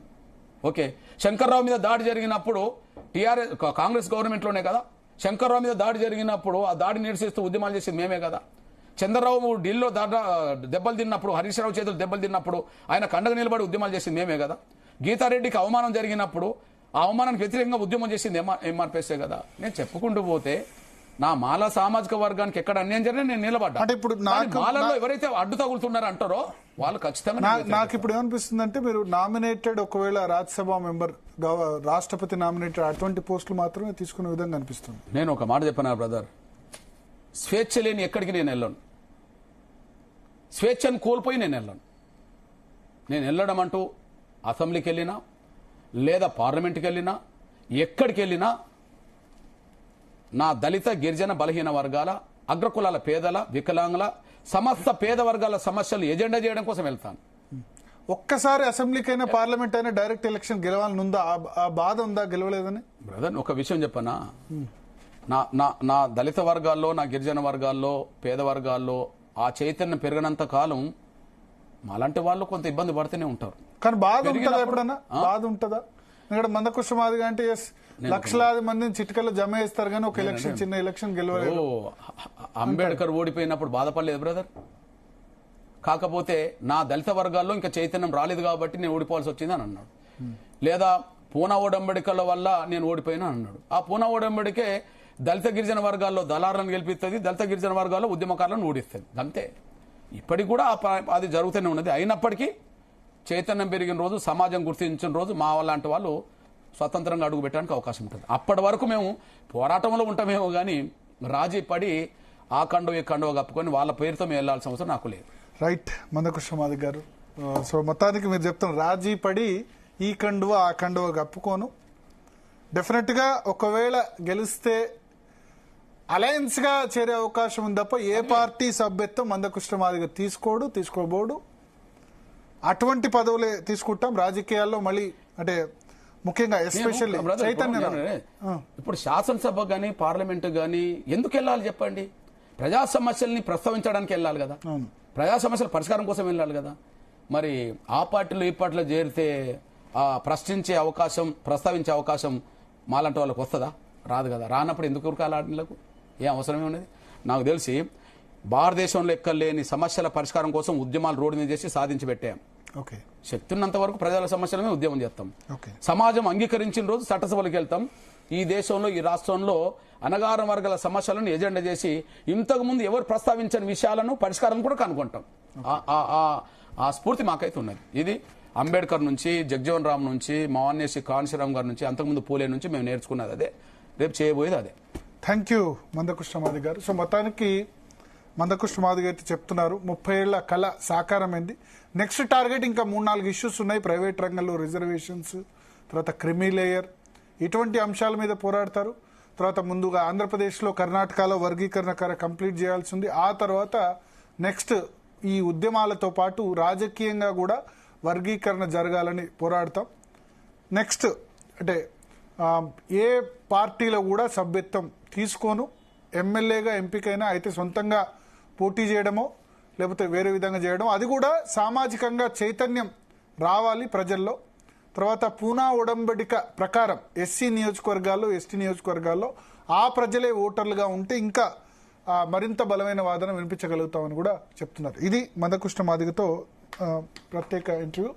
Stay tune to Zee Telugu news.